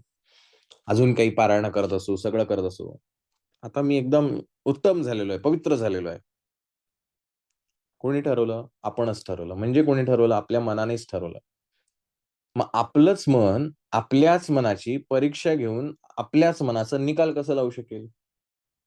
म्हणजे असं झालं ना, पेपर पण मीच काढायचा, परीक्षा पण मीच द्यायची आणि तपासायचा पण मीच आणि निकाल पण मीच लावायचा. मग त्या परीक्षेला अर्थच काय? म्हणजे माझ्या मनाची परीक्षा, की मी खरंच पारंगत आहे की नाही, हे माझ्यापेक्षा उच्च ज्याची अवस्था आहे, त्याने ते तपासणं आवश्यक आहे. मग माझ्यापेक्षा उच्च कोण आहे? अर्थात माझे सद्गुरू आहेत. मग ते ठरवतील. मी नाही त्यांना सांगायचं, तुम्ही माझा पेपर असाच तपासा, एवढेच मार्क द्या, तेवढेच द्या, बघा मी कसं लिहिलंय बरोबर. कशाला सांगायची गरज आहे? त्यांना कळतं की सगळं. शिक्षक जेव्हा पेपर तपासतो, त्याला माहिती असतं ना, कुठल्या किती प्रश्नाला किती मार्क द्यायचे, कुठला प्रश्न कसा सोडवला पाहिजे, हे शिक्षकाला कळतं का? शिक्षकालाच जाऊन शिकवायचं. म्हणजे आजकाल जसं डॉक्टरला लोकं आधीच Google वाचून जातात आणि डॉक्टरला सांगतात, "डॉक्टर साहेब हे असं-असं सगळं झालंय." मग तो म्हणतो, "माझ्याकडे कशाला आला? Googleकडेच जायचं की." तो जो आपल्यापेक्षा ज्ञानी आहे, त्याला अक्कल शिकवायला जायचं नाही आपण. आपण शांत राहायचं, "बाबा तुम्हाला आम्ही सरेंडर झालो. आमचा प्रश्न असा-असा आहे आणि तो तुम्हाला सादर केलाय. तर तुम्ही त्याच्यावर निकाल द्या." तर तो ठरवेल. कारण तो ज्ञानी आहे म्हणून तर आपण त्याच्याकडे गेलोय ना. सो जो युक्तिपंथे पार्था चढे मोक्ष पर्वता तो महासुखाचा निमथा वहिला पावे. की असा जो निष्काम कर्मयोगी आहे, जो कर्तृत्वाचा अभिमान बाळगत नाही. जे काही त्यांनी कर्तृत्व केलेलं असेल प्रपंचामध्ये, त्याचा अभिमान तो बाळगेल. बघा मी हे केलं. व्यवहारामध्ये बोलण्यासाठी म्हणून आपल्याला ह्या गोष्टी बोलायला लागतात इथपर्यंत ठीक आहे. नाहीतर उद्या घरात पण एखादा, "नाही, नाही स्वयंपाक मी नाही केला, देवानेच केला." असं जर म्हटलं तर घरचे म्हणतील, "वेडा झाला हा माणूस." ठीक आहे ना, व्यवहारासाठी आपण हे जगतच असतो आणि करायलाच पाहिजे. आपण जर चुकीच्या म्हणजे परत मग अहंभाव आला, की मी कसा चांगला वागतोय बघा आपण. कशासाठी पाहिजे? लोकं म्हणतायत, की तुम्ही केलं, अरे वाह! छान केलं. धन्यवाद म्हणायचं. मनातल्या मनात सांगायचं, "देवा तुझंच काम आहे, माझा काय संबंध?" हे मनात ठेवायचं. लोकांना दाखवण्यासाठी म्हणून काहीही करायचं नाहीये. आणि लोकांना दाखवण्यासाठी गेलो म्हणजे आपली त्याच्यातली इच्छा कळते, की मी लोकांसमोर जेव्हा म्हणतो, की बघा मी असं केलं, तर माझी काहीतरी अपेक्षा असते. तर व्यवहारासाठी जे काही गोष्टी आहेत, तेवढ्या व्यवहारापुरत्याच करायच्या. त्याच्या पलीकडे कुठल्याही गोष्टी करायच्या नाहीत. असा जो कर्तृत्व अभिमान नसलेला आणि फलासक्ती जी आहे, त्याच्यातनं काय निष्पन्न होणार आहे, याच्याबद्दलची जी आसक्ती आहे, असा ह्या सगळ्यापासून निस्पृह झालेला, ईश्वरार्पण बुद्धीनं केलेलं कर्म, इदं न मम असं म्हणणारा, असा जो आहे, तो महासुखाचा निमथा वहिला पावे. तो 100% त्याला हे महासुख कुठलं? स्वातंत्र्याचं. हे मिळणार आहे. येरा योग स्थिती जया सांडे, तो वायाची गा हव्यासी पडे, परी प्राप्ती काही न घडे संन्यासाची. वरून केवळ संन्यासाचं वेश धारण केला म्हणजे तो संन्यासी होत नाही. आपण स्वामी चरित्रातलं उदाहरण माहिती आहे आपल्याला. महाराज म्हणतात, "कशी आहे आमची मऊ-मऊ गादी?" की जे संन्यासी महाराजांची परीक्षा बघायला आलेले असतात. गादी आली म्हणून तो काही ढकलून देतो का? नाही, नाही, मी गादीवर झोपणार नाही. का? तर मी संन्यासी आहे. नाही, म्हणजे तो अडकलेला आहे. गादी आली, ओके, आज गादी आहे. उद्या दगड आला, बरं ओके. म्हणजे गोंंदवलेकर महाराजांचं एक वाक्य आहे. निस्पृह किंवा निष्काम कर्मयोगाच्या बाबतीमध्ये, की तुम्ही आज जेवायला बसलेला आहात. आज छानपैकी तुमच्या ताटामध्ये कोणीतरी श्रीखंड वाढलेलं आहे. तर तुम्ही म्हणायचं नाही, "अरे नको मला श्रीखंड मी खाणार नाही. मला कशामध्येही आसक्ती ठेवायची नाहीये." असं नाही म्हणायचं. खायचं श्रीखंड. एक वाटी खाल्ली, बरं ठीक आहे, बास. खाल्ली ना, चव घेतली, पोट भरलं, तृप्त झालं मन. उद्या चटणी भाकरी आली म्हणून कालचं श्रीखंड बरं होतं, असं म्हणणं म्हणजे तुम्ही निष्काम झालेला नाहीत. असं गोंंदवलेकर महाराजांनी एक दृष्टांत दिला त्यांच्या प्रवचनामध्ये. काल श्रीखंड होतं ना, तुम्ही घेतलं ना, भगवंताची इच्छा आहे आज मी श्रीखंड खावं. उद्या भगवंताची इच्छा आहे, नाही बाबा चटणी भाकरी खावी. ओके, मी तेवढाच आनंदी आहे जेवढा काल होतो. आपण जर नर्मदा परिक्रमा करणारे जे परिक्रमावासी आहेत, त्यांचे जर अनुभव ऐकले त्यांच्या जीवनातले, काय-काय अनुभव आले, तर बघा तुम्ही नीट निरीक्षण करा. जो माणूस केवळ एक सहल म्हणून, केवळ एक श्रद्धा म्हणून, चला मला परिक्रमा मारायची, असे करणारे परिक्रमा, असेही भरपूर लोक आहेत. आणि जो अत्यंत श्रद्धेने, की जे आहे ते नर्मदा मैयाच आहे. तिच्या कृपेने जे घडायचे ते घडेल, असं म्हणून जे वागणारे लोक आहेत, जे पंथस्थ आहेत, त्यांच्या आयुष्यात घडणारे अनुभव बघा. प्रसंगी कधी चहा मिळतो, कधी अपमान मिळतो, कधी चांगलं-चांगलं खायला मिळतं, कधी उपाशी राहावं लागतं, पण ते सगळे सदैव सुखी असतात. ते म्हणतात, "मैयाची कृपा." आज मैयाची इच्छा आहे, मी काहीच खाऊ नये, उपवास घडावा मला. आनंद आहे. म्हणजे गोंंदवलेकर महाराज सांगतात. काल श्रीखंड आलं म्हणून नाही, नाही, मी कशावर ह्यामध्ये आसक्त राहणार नाही. असं त्याला बाजूला करणं ह्याच्यात काही मोठेपणा नाहीये. हां, आसक्ती ठेवू नका तुम्ही. एक वाटी खाल्ली बास झालं. आज आले श्रीखंड घेतो चापून-चुपून, उद्या मिळेल की नाही खात्री नाही. असं वागणं म्हणजे काही योग्य नाही. ते पुन्हा अडकणंच आहे. ती निस्पृहता नाही. आज आलंय, ठीक आहे, एक घेतली मी चव, छान वाटतंय. Okay, finish. आनंदी आहे मी. उद्या नाही मिळालं मला. Okay, no problem. आजही मी तितकाच आनंदी आहे. मला कशाचंही गिल्ट नाही. परवा पुन्हा काहीतरी मिळालं, अत्यंत आनंद. ही भगवंताची इच्छा आहे. असं ईश्वरार्पण बुद्धी ठेवून केलेलं कर्म, अशा व्यक्तीला ही गोष्ट मिळते.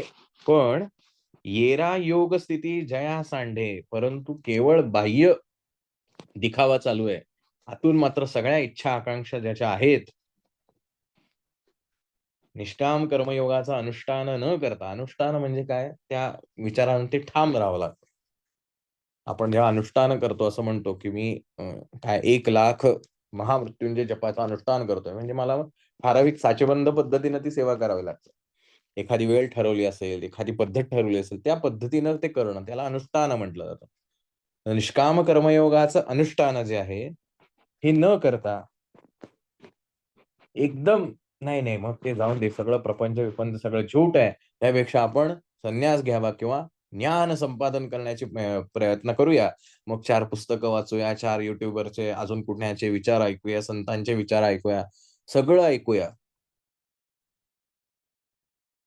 अशी जी लोकं आहेत, त्यांच्याबद्दल माऊली असं म्हणतायत, की ते असं कर्मयोग, निष्काम कर्मयोग न करता ही कर्मयोग निष्ठा टाकून देतात आणि संन्यास मार्गाचा अवलंब करायला जातात. त्यांना ह्या संन्यासाची अर्थात ज्ञानाची प्राप्ती होत नाही. आपण बऱ्याचदा म्हणतो ना, सेवेला बसलोय पण मनच लागत नाही सेवेत. सेवा करायला बसलो की सगळ्या गोष्टी जगातल्या आठवायला लागतात. ह्याला काय सांगितलंय, त्याला काय सांगितलंय, ह्याला इथं भेटायला जायचंय, त्याला ते काम दिलेलं आहे, वगैरे, वगैरे. कारण मन अजूनही या सगळ्यामध्ये गुंतलेलं आहे. कसं काय जमणार मग ते सेवेला? म्हणजे मग ते असं म्हणतात, की मन शुद्ध असेल तर देवाची सेवा करावी आणि देवाची सेवा केल्याशिवाय मन शुद्ध होत नाही. आता करायचं काय? कोंबडी आधी का अंड आधी? देवाचं करण्यासाठी, उपासना, साधना करण्यासाठी मन शुद्ध असलं पाहिजे. बरोबर आहे. मग मन शुद्ध कशाने होईल? नाही, देवाचं केल्याने मन शुद्ध होईल. अरे मग कसं काय करायचं? असा सगळा खेळ आहे. कोंबडी आधी की अंडा आधी? आधी उपासना की आधी मन शुद्धी? म्हणून, की बाबा मी अर्धा तास अगदी देवाचं मनोभावे करेल. कसं मन लागेल? उरलेले 23 तास काय करतोय तू? रोज सगळ्यामध्ये अडकत चाललेला आहे. मग अचानक त्या अर्ध्या तासात त्या मनाला सांगितलं, "बस आता इथे. आता अजिबात कुठेही मन भरकटून द्यायचं नाही आणि देवाकडे मन लावून बसायचं." कसं जमेल त्याला? जर ते 23.5 तास सुद्धा त्या देवाशीच त्याचं मन गुंतलेलं असेल, तो 23.5 तास जे काही कर्म करतोय, त्या सगळ्यामध्ये तो म्हणतोय, की "बाबा नाही, देवा तुझ्याच इच्छेने चालू आहे, तुझ्याच कृपेने चालू आहे." तर त्या अर्ध्या तासामध्ये त्याचं मन देवाकडे लागेल ना. मन लागत नाही असं ज्याला आपण म्हणतो, त्याला मनाच्या दृष्टीनेच विचार करायला पाहिजे. आपण त्याला लगेच नाही, नाही तुमची कर्मच चांगली नाही, तुमचं हेच चांगलं आहे. ठीक आहे ना, कर्म चांगली नाही आहेत म्हणून तर मन लागत नाही, कारण संस्कार आहेत ते, मान्य. मग आपल्याला आता कर्म मागचे जाऊन शुद्ध करून घेता येतील का? की मी मागच्या जन्मात जातो, मी कोणाला काही वाईट बोललेलं असेल, ते जरा दुरुस्त करतो. नाही जमणार आहे मला. म्हणजे मग मी काय करायला पाहिजे? याच कर्मात मला शुद्ध करायला पाहिजे. मग याच कर्मात शुद्ध करायचं असेल तर काय करावं लागेल? माइंड प्युरिफिकेशन कसं करता येईल? भगवंताला अर्पण करा. मग त्यासाठी संतांनी साधा सोपा पर्याय दिलाय. नामस्मरण करा. 24 तास मुखामध्ये तुमच्या भगवंताच्या तुमचं जे श्रद्धास्थान असेल, त्याचं नाम घ्या. प्रत्येक गोष्टीमध्ये त्याचं नाम मनातल्या मनात घ्यायचं. जे झालं ते तुझ्यामुळे झालं. एखादं काम आपलं नाही झालं, ठीक आहे, देवाची इच्छा. ज्याला इस्लाम धर्मामध्ये इन्शाअल्लाह असा शब्द आहे. It's a God wish. त्याची इच्छा. माझं चांगलं व्हावं, देवाची इच्छा. सतत मनाला ह्या ईश्वराधीन करायचं. ज्याला आपण आपल्याकडे साधा सोपा शब्द आहे अनुसंधान. त्याच्याशी स्वतःला जोडून घ्यायचं. मग ह्या गोष्टी घडतात. अदरवाईज फक्त वरून जर आपण करायला गेलो, मग आपण बघतो आज तीर्थक्षेत्रांमध्ये जी गर्दी आहे, ती खरंच देवाच्यावरती भक्ती असणारी आहे, की बाकीच्या प्रकारची आहे? हे आपण आपल्या डोळ्यांनी बघावं. मग ते खरंच देवाचे आहेत का? कसं वागतात त्या तीर्थक्षेत्रांच्या ठिकाणी गेल्यावर? पर्यटन आणि तीर्थक्षेत्र याच्यामध्ये काहीतरी फरक आहे. जरी तीर्थक्षेत्राचं पर्यटन करा असं आपण म्हटलं जातं, पण याचा अर्थ तिथे गेल्यानंतर त्याच्या पद्धतीनुसार जगलं पाहिजे. तिथला जो वारा आहे, तो डिस्टर्ब होणार नाही ह्याची आपण काळजी घ्यायला पाहिजे. तिथे जाऊन आपण जर पर्यटनासारखे वागत असू, तर ऑफकोर्स तिथल्या गोष्टी ज्या आहेत त्या डिस्टर्ब होणार. त्याचा त्रास आपल्याला होणार. सो केवळ बाहेरून आपण ते सगळे दिखावे करून काही उपयोग नाही, की हे सगळं टाकून देतो, आता संसारात काही राहत नाही, आता फक्त देवाचं नामस्मरणच करत राहतो. 24 तास मी आपला जप करत नाही होणार उपयोग. असं माऊली म्हणतात हां, मी नाही म्हणत. निष्काम कर्मयोग जमला पाहिजे. ते श्रावणी शुक्रवारची एक कथा आहे बघा. एवढी कथा सांगतो आणि आजचा श्लोक थांबवतो. की तो राजा असतो, त्या राजाला काहीतरी सांगितलेलं असतं त्या शंकराचा जो गाभारा आहे, तो दुधाने भरायचा आहे. तो भरला तर तुझं राज्य अजिंक्य होईल का काहीतरी अशी गोष्ट आहे. मग तो सगळ्या राज्यात दवंडी पिटवतो, की सगळ्यांनी स्वतःच्या घरातलं दूध जे आहे ते सगळं इथं आणून टाकायचं. कोणीही घरात वापरायचं नाही. असा आदेश काढतो. जर तसं तुम्ही घरात कोणी वापरलं तर त्याला शिक्षा होईल. तर सगळे बिचारे राजाला घाबरून त्या गाभाऱ्यात दूध ओततात. गाभारा काही भरत नाही. राजा म्हणतो कोणीतरी घरी ठेवलं असेल म्हणून परत सगळ्यांच्या घरी बघून यायला तपासायला पाठवतो. सगळ्यांच्या घरचं दूध संपलंय. बिचारी एक म्हातारी आजीबाई येते, छोटीशी वाटीभर दूध घेऊन. सगळे लोक हसतात, की एवढ्या सगळ्यांच्या हांड्यांनी हा गाभारा भरलाय आणि हिचं वाटीभर दूध घेऊन काय उपयोग होणार आहे? पण जाऊन दे म्हणे, म्हातारीचं मन राखायला पाहिजे. म्हणून म्हातारीला परवानगी देतात. ती म्हातारी बिचारी येते आणि ते तेवढं वाटीभर दूध जे आहे, ते त्या गाभाऱ्यात ओतते आणि गाभारा भरतो. लोकांना आश्चर्य वाटतं, की आम्ही सगळे एवढे हंडे ओतले तरी सुद्धा गाभारा भरला नाही. हिच्या एका वाटीने कसं काय गाभारा भरला? तर राजा विचारतो तिला. ती म्हणते, "हो, मला काही माहिती नाही ते. पण बाबा माझ्या घरात छोटं बाळ होतं. त्याला दूध देणं, वासराला दूध पाजणं मला आवश्यक वाटलं. त्याचं झाल्यानंतर जे उरलं, ते मी त्या भगवंताच्या चरणी अर्पण केलं." निष्काम कर्मयोग. देवाला मोठमोठे हार घातले, लाडूचे, पेढ्यांचे आणि आणखीन कशा-कशाचे मोठे-मोठे प्रसाद दिले. म्हणजे तो माणूस ग्रेट अजिबात होत नाही. आंतरिक त्याच्या मनामध्ये म्हणजे देवाला व्हायच्या गोष्टी आणि परत त्याच्यावर अधिकार गाजवायचा. "हो, मी दिले तो हार घाला, मी दिलेला हार घाला." तू दिला ना देवाला, मग त्यांनी हार घालू दे, नाहीतर निर्माल्यात जाऊ दे. काय फरक पडतोय?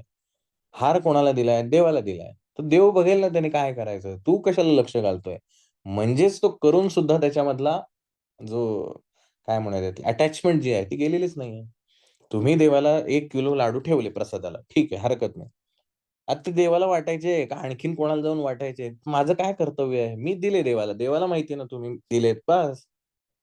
पण मग तिथे माझी जी अटॅचमेंट आहे त्याच्यामधनं सगळा गोंधळ सुरू होतो. मग मला वाटायला लागतं माझाच हार घातला गेला पाहिजे, माझाच प्रसाद दिला पाहिजे, माझाच नैवेद्य केला पाहिजे. आणखीन काय-काय ज्या काही गोष्टी असतील. कशासाठी? निष्काम कर्मयोग म्हणजे जे आहे ते भगवंताचं आहे. मी एकदा दिलं, माझा हक्क संपला त्या गोष्टीवरचा. जसाच्या तसा हार उचलून एखाद्याने निर्माल्यात टाकू दे. देवा, आज तुझी कृपा झाली म्हणायचं. किमान तो माझा हार निर्माल्यात जाऊन तिथे काहीतरी खत बनवण्याच्या तरी योग्यतेचा तुला वाटला, हे काही कमी झालं? नाही त्या पुजाऱ्याच्या मनात आलं, त्याने नाही चढवला तुमचा हार, काय हरकत आहे? पुजारी तुमचं भविष्य घडवणार आहे का देव तुमचं भविष्य घडवणार आहे? हे तुम्हाला ठरवावं लागेल. सो भगवंताला एवढंच सांगणं, तो निष्काम कर्मयोग आहे. नाहीतर वरून दिखावा आहे, पण आतमधून ह्याच गोष्टी मी अजूनही प्रत्येक गोष्टीमध्ये अटॅच होत असेल, तर काही उपयोग नाही ना. करून सुद्धा. मुखामध्ये देवाचं नाव आहे आणि आतमधून लोकांविषयी जहरी विचार आहेत. काय उपयोगाचं आहे त्याचे? ही आंतरिक शुद्धता जी आहे ती अपेक्षित आहे असं भगवंत म्हणतो. अदरवाईज "न घर का ना घाट का." हेही होते आणि तेही होते. म्हणजे ज्ञानही नाही आणि निष्काम कर्मयोगही नाही. शेवटी आपण निष्फळ आपला जो जीव आहे, जो जन्म आहे, तो निष्फळ जाणार आणि मग जे कर्माचे भोग आहेत, कर्म म्हणून, कर्मयोग नव्हे, आपण कर्मयोग केलेला नाही. मग कर्म म्हणून जे काही त्याची फळं आहेत, चांगल्याला चांगलं, वाईटाला वाईट, ते त्याचं मिळत राहणार. बरं, जर ते कर्म इतकंच असेल, की ज्याचा भोग हा फक्त पृथ्वीवरतीच मिळेल, तर मला पुढचा जन्म मिळेल. जर ते पृथ्वीवरती त्याचे भोग नाहीयेत, म्हणजे इथे काय माझ्यासाठी कोणी अप्सरा नाचायला येणार नाहीत पृथ्वीवरती. मग तेवढं जर मी पुण्य कमवलं असेल, तर मला स्वर्गात पाठवतील, की बाबा इथेच तुझ्या समोर अप्सरा नाचतील, ते नाचून घे. तुझं झालं पुण्य संपलं, की तुला परत पृथ्वीवर येते. इथे काही तुला रोज पंचपक्वान्न कोणी जेवायला देऊ शकणार नाही, म्हणून मी तुझ्यासाठी स्वर्गात सोय केलेली आहे. बरं, मग सोय संपली, की पुण्य संपलं, की परत इथे. जे काही मी पाप केलेलं आहे, ते पाप मला फेडण्यासाठी या पृथ्वीवरती तशी जर अवस्था नसेल, तर मला नरकात टाकलं जाईल. आणि जर पृथ्वीवरती तशी व्यवस्था असेल, तेवढी दुष्ट माणसं आधीच पृथ्वीवरती काही कमी नाहीत दुष्टांची. तर त्या दुष्टांच्याच फेऱ्यात आपल्याला अडकवणार. कारण तुझ्या पापासाठी हेच योग्य आहे. मग माझं कर्माचं फळ मिळणार म्हणजेच माझा जन्म निष्फळ जाणार. जे की मला असं वाटत असतं, की मी किती देवाचं करतो म्हणजे किती छान होईल, पण तसं होतच नाहीये. कारण कर्मयोग जो आहे, निष्काम कर्मयोग हा घडतच नाही. मी अजूनही स्वतःला त्या गोष्टींमध्ये गुंतवत चाललोय आणि कशा-कशाचा अहंकार होऊ शकतो, कशाचाही अहंकार होऊ शकतो. केलेल्या पुण्याचाही अहंकार होतो. आपल्याला ती भृगु ऋषींची गोष्ट माहिती आहे. कुठला तो नृ राजा, त्याची गोष्ट माहिती आहे, की त्याच्या पुण्याईमुळे त्याला इंद्राचं पद मिळतं. पण शेवटी इंद्र त्याला विचारतो, "काय-काय पुण्य केलं?" तो एक-एक सांगायला लागतो. तो सगळं पुण्य जातं आणि तो म्हणतो, "जा आता तू खाली, संपलं तुझं पुण्य. जेवढं पुण्य होतं तेवढं सगळं तू बोलून दाखवलंस, संपलं तुझं फळ. मिळालं तुझं फळ." तर ह्या गोष्टी घडतात. भगवंताचं हे असं काही चक्र आहे, की जे अत्यंत गुंतागुंतीचं आहे आणि ह्या गुंतागुंतीला जर सरळ सोपं करायचं असेल, तर एकमेव साधन कलियुगातलं आहे नाम. प्रत्येक क्षणी त्या भगवंताला जोडून द्यायचं आहे आणि असं जर जगता आलं, कदाचित या जन्मात आपल्याला हे जमेल, नाही जमेल, पण सुरुवात करायला काय हरकत आहे? प्रवास करत राहूया. नाही आज पोहोचलो, उद्या तरी पोहोचू. कारण खात्री नक्की आहे, कारण सगळ्या संतांनी तेवढंच सांगितलंय. नाम जर घेतलं तर ईश्वराकडे तुम्हाला निश्चित जाता येतं. ठीक आहे ना, पुढच्या जन्मात जाऊ. या जन्मापेक्षा जर आपण नाम घेत पुढे जात राहिलो, तर ह्याच्यापेक्षा अधिक चांगला जन्म मिळेल. जिथं अधिक चांगली माणसं माझ्या आजूबाजूला असतील. अधिक चांगला सत्संग मला लाभेल. अजून माझं नाम समृद्ध होत जाईल. साधना समृद्ध होणं ही पण फार महत्त्वाची गोष्ट आहे. रोज मी फक्त राम, राम, राम, राम म्हणतोय, ही साधना झाली. पण ते राम नामाला समृद्धता येणं फार महत्त्वाचं आहे. नुसतंच राम, राम घेऊ म्हणून काही उपयोग होणार नाही. त्या रामाला समृद्धतेकडे, त्या नामाला समृद्धतेकडे घेणं हे फार महत्त्वाचं आहे. हे टेंबे स्वामींनी हे जे सांगितलंय, साधन समृद्ध व्हायला हवं. नुसतीच गाडी आहे माझ्याकडे, पण त्याच्यात पेट्रोलच नाही. उपयोग काय त्या गाडीचा? वाहन चांगलं आहे, पण त्याच्यासाठी योग्य असलेल्या आवश्यक ज्या गोष्टी आहेत, ते रिसोर्सेसच नाहीत माझ्याकडे. उपयोग नाही ना त्या साधनाचा. म्हणून साधन समृद्ध होणं अपेक्षित आहे आणि म्हणून कलियुगातल्या सगळ्या संतांनी सांगितलेला मंत्र, की साधन समृद्ध करायचं असेल, नाम घ्या. तोच निष्काम कर्मयोग आहे आणि असं करत गेला, तर ज्ञानप्राप्ती होईल. 4 पुस्तकं वाचून, कुठून तरी लेक्चर कोणाचे ऐकून, कोणाच्या तरी पाया पडून असं काही ज्ञान होत नाही. सद्गुरू कृपेने जशी-जशी मनाची अवस्था बदलत जाईल, तसे-तसे आपले ज्ञानाच्या प्राप्तीकडे आपण ज्याला आपण म्हणतो काय दृष्टी व्यापक होत जाते. ही दृष्टी व्यापक कशाने होते? अनुभवातून होते. की एखादं लहान मूल जेव्हा एखादी गोष्ट म्हणतो आणि एखादा 50शीचा 60चा माणूस एखादी गोष्ट बोलतो, त्या दोघांमध्ये खूप तफावत असते. आणि लहान मुलाचा अनुभव आणि 60च्या माणसाचा अनुभव याच्यामध्ये प्रचंड तफावत आहे. आणि त्यामुळे 60च्या माणसाच्या वाक्याला अ, काय म्हणतो आपण त्याला वजन असतं एक, अर्थ असतो त्याला. लहान मुलाचं आपण म्हणतोय बालिश आहे. कारण अनुभव कमी आहे. सो असं ज्यावेळेला आपण जे काही कर्म करणार आहोत, जे काही कृती करणार आहोत, ह्यातनं जसं-जसं आपली दृष्टी व्यापक होत जाते, तसं-तसं ज्ञान आपोआप प्राप्त होतं. त्यासाठी वेगळं काही करावं लागत नाही. म्हणून असे जे द्वेषात्मक विचार घेऊन नवीन पंथ सुरू झालेले असतात, तर भगवंत पुढे-पुढे जसे अध्याय देईल तसं आपल्याला स्पष्ट कळेल, की भगवंताने सांगितले हे असे पंथ काहीही कामाचे नाहीत. हे स्वतःही उन्नत होत नाही. म्हणजे जो कोणी तो गुरु असेल, तो हा स्वतःही उन्नत अवस्थेकडे जात नाही.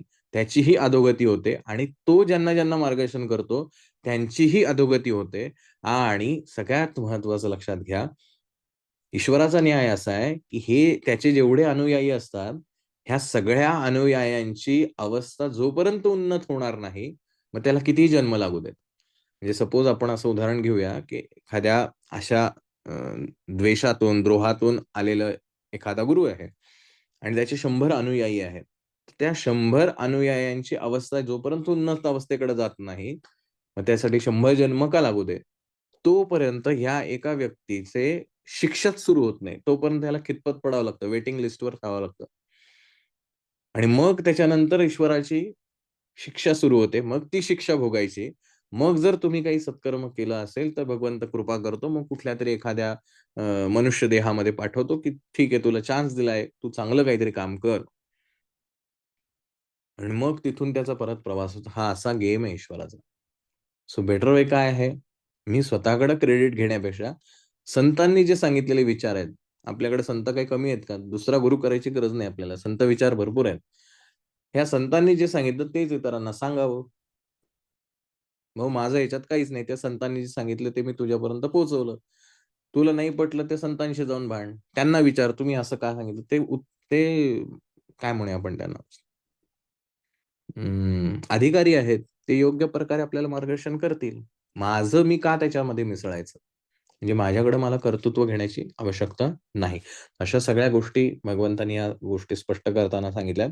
कर्मयोग आणि ज्ञानयोग किंवा ज्ञान आणि निष्काम कर्मयोग हे 2 स्वतंत्र नसून एकच आहेत. तुम्ही कुठल्याही मार्गाचा जरी अवलंब केला तरी सरतेशेवटी हे ज्ञानच प्राप्त होणार आहे. पण ज्ञान प्राप्त करायचं म्हणून इथून उठून, की आता मला काही प्रपंचात रस राहिला नाही. मी फक्त देवाचीच उपासना करतो. 24 तास तिकडेच जाऊन बसतो. ह्यानी काही ज्ञानाची प्राप्ती होणार नाही. याचीही स्पष्टोक्ती या श्लोकामध्ये भगवंताने आपल्याला दिलेली आहे. सो उगाच वायफळ कुठेतरी वाम मार्गाला जाण्यापेक्षा किंवा चुकीच्या वाटेला जाण्यापेक्षा ते आपल्याकडे म्हणतात ना, धोपट मार्ग सोडू नको. असा संतांनी आखून दिलेला मार्ग जो आहे, त्या मार्गावरती आपण चालत राहावं. यश किंवा जे आपल्याला ईश्वरप्राप्ती करायची आहे, ती निश्चित आपल्याला लाभेल याची खात्री आपल्या सगळ्या संतांनी दिलेली आहे. सो अशा प्रकारे आजचा हा आपला श्लोक संपला. पण मगाशी म्हटलं तसं, की आपण थोडीशी चर्चा अ, ह्याच्यावरती करूया, की आपल्याही आयुष्यामध्ये असं अनेकदा आपल्याला वाटतं, अनेकदा असं वाटतं, म्हणजे आपलं माइंड हे सतत इकडं-तिकडं हेलकावे घेत असतं. कधी असं वाटतं, जाऊन दे ना, ह्याच्यात काही रसच राहिला नाही. आपलं-आपलं देवाचं नाव घ्यावं, आपली-आपली पोथी वाचावी, पारायण करावे, आणखीन काय देवाच्या गोष्टी असतात त्या कराव्यात. पण तिथेही मन लागत नाही आणि परत इकडे येऊन बसतो. सो असं होतं आपल्या आयुष्यामध्ये ज्यावेळेला, त्याला आपण काय विचार करतो? कोणी माईक अनम्यूट करून सांगितलं तरी चला, आपण आता चर्चा करूया. आपले-आपले अनुभव, आपले-आपले विचार यातले, की काय होतं आपल्या आयुष्यात नेमकं इथे?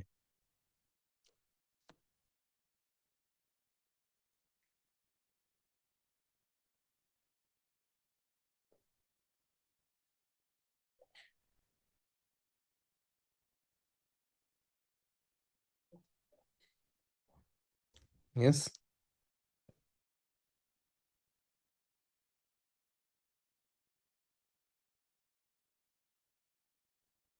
मन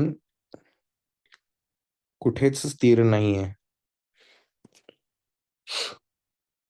मन अस्थिर आहे आणि अशा अस्थिरतेमध्ये आपण केलेली देवाची उपासना सुद्धा काहीच फलद्रूप होत नाही. मग आपण म्हणतो, की "अरे काय मी एवढं देवाचं करतोय, काहीच रिझल्ट येत नाही." कारण अस्थिर मनामध्ये देव कसा प्रकट होईल? स्थिर लागेल मन. काय आवाज आवाज म्हणजे? नाही कळलं.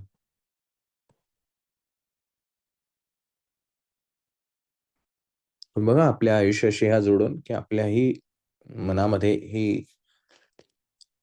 काय म्हणूया आपण त्याला द्वंद्व जे आहे, आपल्याच मनाशी, आपल्याच विचारांशी, एकमेकांशी भांडणं चालू असतात. कधी एकदा हे मन हे म्हणतं, दुसरं मन दुसरंच म्हणतं. सो ही जी आपली मनाची अवस्था आहे, दिगमूढ अवस्था ज्याला म्हणतात, की कुठे जायचं नेमकं मला माहितीच नाहीये. हा पण बरोबर वाटतंय, तो पण बरोबर वाटतोय, हा पण बरोबर वाटतोय. असं जेव्हा मला सगळं गोंधळलेली अवस्था होते, अशा गोंधळलेल्या मनाच्या अवस्थेमध्ये आपल्याला देव नाही दिसू शकत. सो हे गोंधळलेलं मन मला पहिलं शांत करणं आवश्यक आहे. जे डिस्ट्रॅक्टेड आहे, जे विचलित मन आहे, त्याला मला स्थिर करावं लागेल. तरच मला पुढे जाता येईल. जे रेस्टलेस आहे, अस्वस्थ आहे, असं अस्वस्थ मन मला कसं काय ज्ञानप्राप्ती करून देईल? नाही करून देणार. माझ्या आयुष्यातल्या प्रसंगाने मी अस्वस्थ होतोय. "अरे, काय करू आता मला काही कळत नाही." अशा अस्वस्थ मनामध्ये कसं देव मार्गदर्शन करायला? ठीक आहे ना, आला प्रसंग, आव्हानात्मक आहे, आपण अनभिज्ञ आहोत. स्थिर व्हा, शांत व्हा आणि मग शांत होऊन परमेश्वराला 2 हात जोडा आणि प्रार्थना करा. बघा 100% प्रार्थना ऐकली जाते. पण जर अस्थिरतेमध्ये गडबड गोंधळ करत, "काय होणार? कसं होणार? देवा बघ रे बाबा, तूच काहीतरी कर." अशा अस्थिरतेमध्ये जर आपण भगवंताला प्रार्थना केली, काहीही निष्पन्न होणार नाही. ना देव बघायला येतो, ना आपल्याला कोणी मदतीला येतं. मग आपण म्हणतो, "काय यार, मी एवढी प्रार्थना केली, माझी काही प्रार्थना ऐकली जात नाही." शांत व्हा, स्थिर करा स्वतःला, देवाकडे केंद्रित करा स्वतःला आणि शांतपणे त्या देवाला सांगा, तो देव कुठे जाणार आहे आपल्याशिवाय? त्याला दुसरं ठाव-ठिकाणच नाही ना. तुकाराम महाराजांचा जो अभंग आहे, "कमोदिनी काय जाणे तो परिमळ, सकळ भोगी तसे." तर भगवंत कुठेही जाऊ शकत नाही आपल्याशिवाय. त्याला दुसरा ऑप्शनच नाहीये. भक्त हाच त्याच्यासाठी सर्वोत्कृष्ट ठिकाण आहे, जिथं तो राहू शकतो. अभक्ताकडे कशाला जाईल तो? ज्याची त्याच्यावर श्रद्धाच नाही, त्याच्याकडे कशाला जाईल तो? भक्तासाठी तो मात्र 100% येतो. आसक्ती संपत नाही. हरकत नाही ना, आसक्ती असू दे ना. ती आसक्ती भगवंताची म्हणून सांगायचं. भगवंत तुला पाहिजे, तुझ्यासाठी बघ तुला काय, माझ्यासाठी काही नकोय. हळू-हळू होणार आहे. एका क्षणात काहीही घडू शकत नाही. त्यामुळे स्टेप बाय स्टेप आपल्याच आपल्याला विचारायचं, कशाची आसक्ती आहे? कशासाठी आसक्ती आहे? त्यातनं काय मिळणार? आसक्ती वस्तूची नाहीये. त्या वस्तूतून मिळणाऱ्या सुखाची आहे. मग आपणच काउंटर क्वेशन करायचे बा. बघा प्रयत्न करून. 100 पैकी 98 वेळा हारू आपण. 2 वेळा तरी जिंकू. बस झालं की. आधी 100 वेळा हरत होतो, आता 2 वेळा जिंकतोय. हे काही कमी आहे? करत राहायचं प्रयत्न. ऑलरेडी दिली आहे ताई अनम्यूट करायची परमिशन आय थिंक. आहे बघा एकदा चेक करा बरं.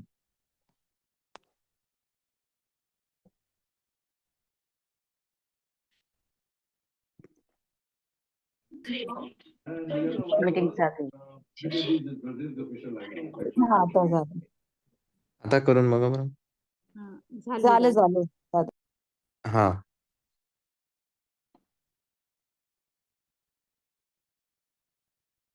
काय बोलायचं होतं का? तुम्ही प्रश्न विचारला होता ना दादा, आता उत्तर पण तुम्हीच सांगितलं.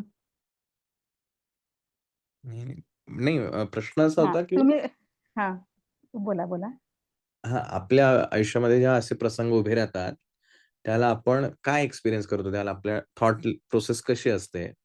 असं मला तेच सांगायचं. तुमचा प्रश्न असा होता की आपल्या आयुष्यात आपल्याला वाटतं की आपलं आपलं करावं, म्हणजे आपलं, मग त्याच्यानंतर आपण करायला लागतो. परत पुन्हा वाटतं की अरे हे काय चालू आहे, आपण पुन्हा रिटर्न जावं, जे आपलं रेग्युलर चालू होतं तसं करावं.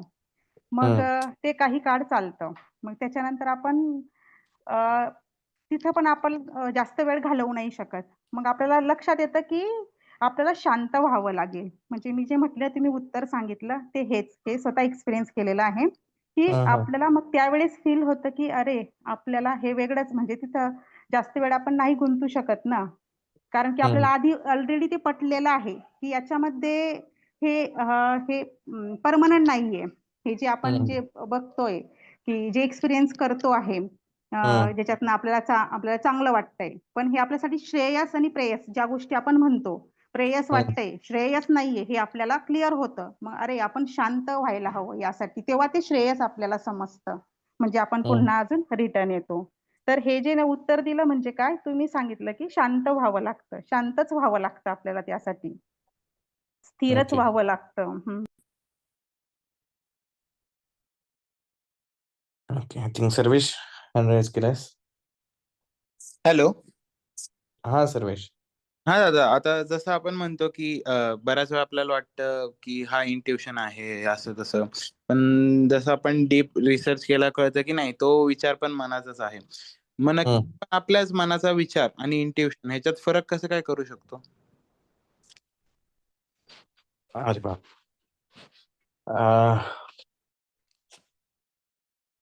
आता इंट्युशन हा जो भाग आहे तो इन्स्टिंक्ट इतक्या फास्टली होतो की तो असं काही म्हणजे असं प्लॅन करून की आपण विचार करतोय आणि सडनली आलाय, अशा फार कमी वेळा होतं. आणि ज्याला आपण विचार करून करतो एखादी गोष्ट, की आपण ती गोष्टीचा विचार करतोय की हे कसं करायचंय, कसं करायचंय, मे बी 2 दिवस 8 दिवस आपण त्या विचारामध्ये आहोत आणि सडनली एखादी गोष्ट आपल्याला ती कळते की हे असं आहे. तर दॅट इज की ते ह्या ज्या गोष्टी आहेत, ह्या इनबिल्ट आहेत. आतमध्ये इनबिल्ट आहेत या गोष्टी.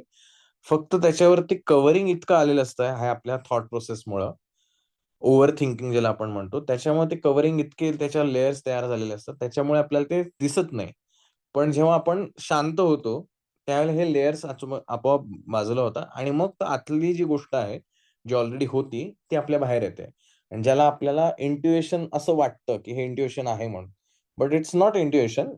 It's your thing, it's your thought already which is there. पण इंट्युएशन मीन्स की जे आपण मगाशी मी सुरुवात करतानाच म्हटलं होतं, की एखादी गोष्ट स्फुरते. आपसूक ती गोष्ट आपल्याकडनं घडायला लागते. आपण त्यासाठी काही विचार केलेला नसतो. त्याबद्दल आपल्या डोक्यात पण काही नसतं. कोणीतरी आपल्याला एखादा काहीतरी प्रश्न विचारतं, "अरे हे कसं करू?" आणि आपण एकदम सहज त्याला सांगून जातो. दॅट इज अ इंट्युइशन की जे आतून आलेलं आहे. आणि जे आता मी सांगितलं दुसरं, की आपण शांत झालो, स्टॅबिलिटी आली, की ते वरचे लेयर्स जातात आणि मग जो थॉट येतो, व्हिच इज इनबिल्ट, जे ऑलरेडी आहे. तर ह्या दोघांमधला तो फरक आहे. इंट्युइशन हे मोस्टली स्ट्राँग असतं आणि ते इतकं स्ट्राँग असतं, की ते आपल्याला ते ॲक्शन करायला भाग पाडतं ती गोष्ट. मग एखादी गोष्ट बोलण्याविषयी असू दे किंवा काय. मग तो राग सुद्धा इतका इन्स्टंटली येतो, इतका फास्टली येतो. पण तो राग जो आहे तो which is related to your emotion.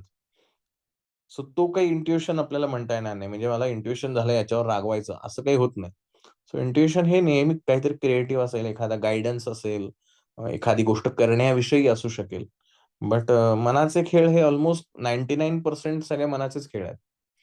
1% जे अगदी रेअर असतं, कधीतरी अचानक असं घडतं किंवा जर आपण तेवढे स्टेबल असू आयुष्यामध्ये, माइंड आपलं खूप चिल असेल, तर मग मात्र इंट्युशन बऱ्याचदा घडू शकतं आयुष्यामध्ये. So it's depend on the मी मगाशी जसं म्हणलं, की एक लहान मुलाने एखादं वाक्य उच्चारणं आणि एखाद्या 60च्या व्यक्तीने उच्चारणं ह्याच्यात जसा फरक आहे, तसं आपल्या माइंडची लेव्हल कुठली आहे, त्याच्यावर हे डिपेंड करेल, की की हे माइंडचे थॉट्स आहेत का इंट्युशन आहे.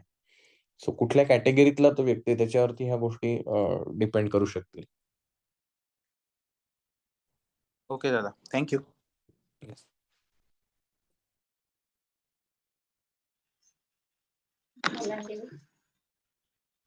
दादा म्हणजे पहिला आपण विचार करत असतोय, पण मधूनच काहीतरी असं पुढं आलेल्या ह्याच्यावरनं की नाही आपण दुसरा विचार चालू करतोय अचानक. आणि मग नंतर असं समजतंय की अरे कुठं चाललोय आपण? मग आणि पाठीमागून त्या विचारावर आणि विचार चालू करतोय की नाही तर येऊन विचार हे बंद पडलेले आहेत आणि तिथनं मग आणि चालू करतोय. म्हणजे आपलं चंचल मन असतं, की आत्ता इकडं असतं, मग परत तिकडे जातं, मग परत तिकडनं पहिल्या विचारावर येतं. सो ते चंचल असतं मन, जसं फुलपाखराची उपमा दिली जाते त्यात. अगदी बरोबर. म्हणजे बघा आता ह्या तुमच्या हे मी का प्रश्न विचारतोय, पण मागच्या वेळेला आपला हा विषय झाला होता, की मनाच्या 6 अवस्था ज्या आहेत. तर आता मी त्या 6 अवस्था अशा शब्दांमध्ये तुम्हाला सांगितलं, ही दिग्मूढ अवस्था, ही एकाग्र अवस्था, ही तुम्हाला काही कळणार नाही. त्यापेक्षा आपल्याच आयुष्यातले प्रसंग बघायचे आणि त्यातनं आपल्याला हां, बरोबर आहे. असं आता जसं बेलंकेताई म्हणल्या, की असं होतं. आपण आत्ता हा विचार करत असतो, एकदम दुसरा विचार येतो. मग नंतर आठवतं, अरे आपल्याला तर तो विचार करायचा होता. सो हे चंचल मनाचं लक्षण आहे. मी जर देवाची उपासना करताना माझे 10 डोक्यात विचार आहेत, याचा अर्थ माझं मन चंचल आहे. तर चंचल मन मला ईश्वराकडे नाही घेऊन जाणार. एखादं रेस्टलेस माइंड असतं, अस्थिर असतं, की काय करू, काय नाही, अरे असं केलं तर काय होईल? इतका तो रेस्टलेस असतो. नाही, त्या रेस्टलेस माइंडला पूर्ण त्याला स्थिर केल्याशिवाय नाही उपयोग होणार. सो ह्याच मनाच्या अवस्था आहेत. एखादा इतका कॉन्सन्ट्रेटेड असतो, इतका एकाग्र असतो त्याच्यामध्ये. एक विचार आला की बास तो क्लिअर. त्याला दुसरे फाटेच फुटत नाहीत त्या विचारांना. एकाग्र मन आहे त्याचं. मग जर ते एकाग्र मन असेल, तर त्याला रिझल्ट फास्ट मिळणार आहे आणि तो जो मिळेल रिझल्ट तो बेस्ट असणार आहे. कारण मन एकाग्र आहे. सो ही आपल्याच मनाची अवस्था आपल्याला शोधता येऊ शकते. आणि मग जी असेल अवस्था, त्याला कसं इम्प्रोव्हाईज करता येईल आपल्याला, यासाठी आपण प्रयत्न करत राहायचं. म्हणून निष्काम कर्मयोग हा मनाच्या अवस्थेला वृद्धिंगत करण्याचा सर्वोत्तम आणि सर्वांना करता येण्यासारखा मार्ग आहे, असं भगवंतांनी सांगितलेलं आहे. ओके. अजून कोणाला काही सांगायचंय? हॅलो दादा, हां, बोला. ज्या वेळेला मनाची स्थिरता करण्यासाठी एखादा समजा प्रश्न उद्भवला तर त्याचे पर्यायी मार्ग मिळतात. तर त्या पर्यायी मार्गामधलं नक्की कोणता चॉईस करावा याच्यात कन्फ्युजन होतं. मग ते कसं करायचं? ती कोणती अवस्था समजायची मनाची? हां, याचाच अर्थ जेव्हा पर्याय उभे राहिलेत, याचा अर्थ अजूनही जितकं हवंय तितकं स्थिर झालेलं नाही. अच्छा. एकदा मन स्थिर झालं, की तो एकच पर्याय देईल.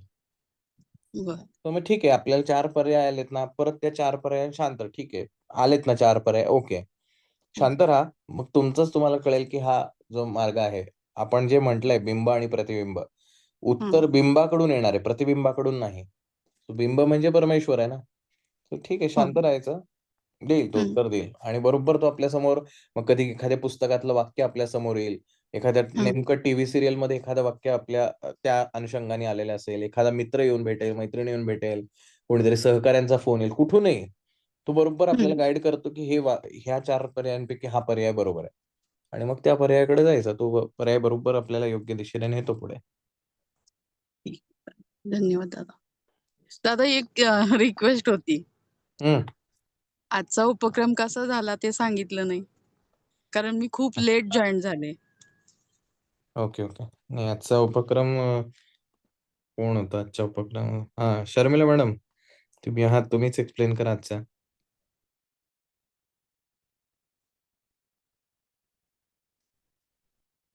हॅलो, आवाज येतोय का सगळ्यांना? हो, येतोय ताई बोला. हां ताई, आजचा उपक्रम छान झाला 15 ऑगस्टच्या निमित्ताने. आम्ही सकाळी पहिल्यांदा ह्याला कानिकनाथ मंदिरात गेलो. तिथे छान दर्शन झालं. हां. तिथं ऑफिसमध्ये ते जे सर होते त्यांना भेटलो. हां. जे नियोजन करणारे होते ते. त्याच्यानंतर प्रसाद वगैरे घेतला आणि त्याच्यानंतर मग आम्ही खाली वृक्षारोपणसाठी गेलो होतो. अरे तो वाह! पण छान. छान एक्सपिरियन्स होता. हां. छान वाटलं. आज 15 ऑगस्टच्या निमित्ताने काहीतरी चांगली गोष्ट घडली. हो, हो. नक्कीच, नक्कीच. हां. सगळे हजर होते त्यांचे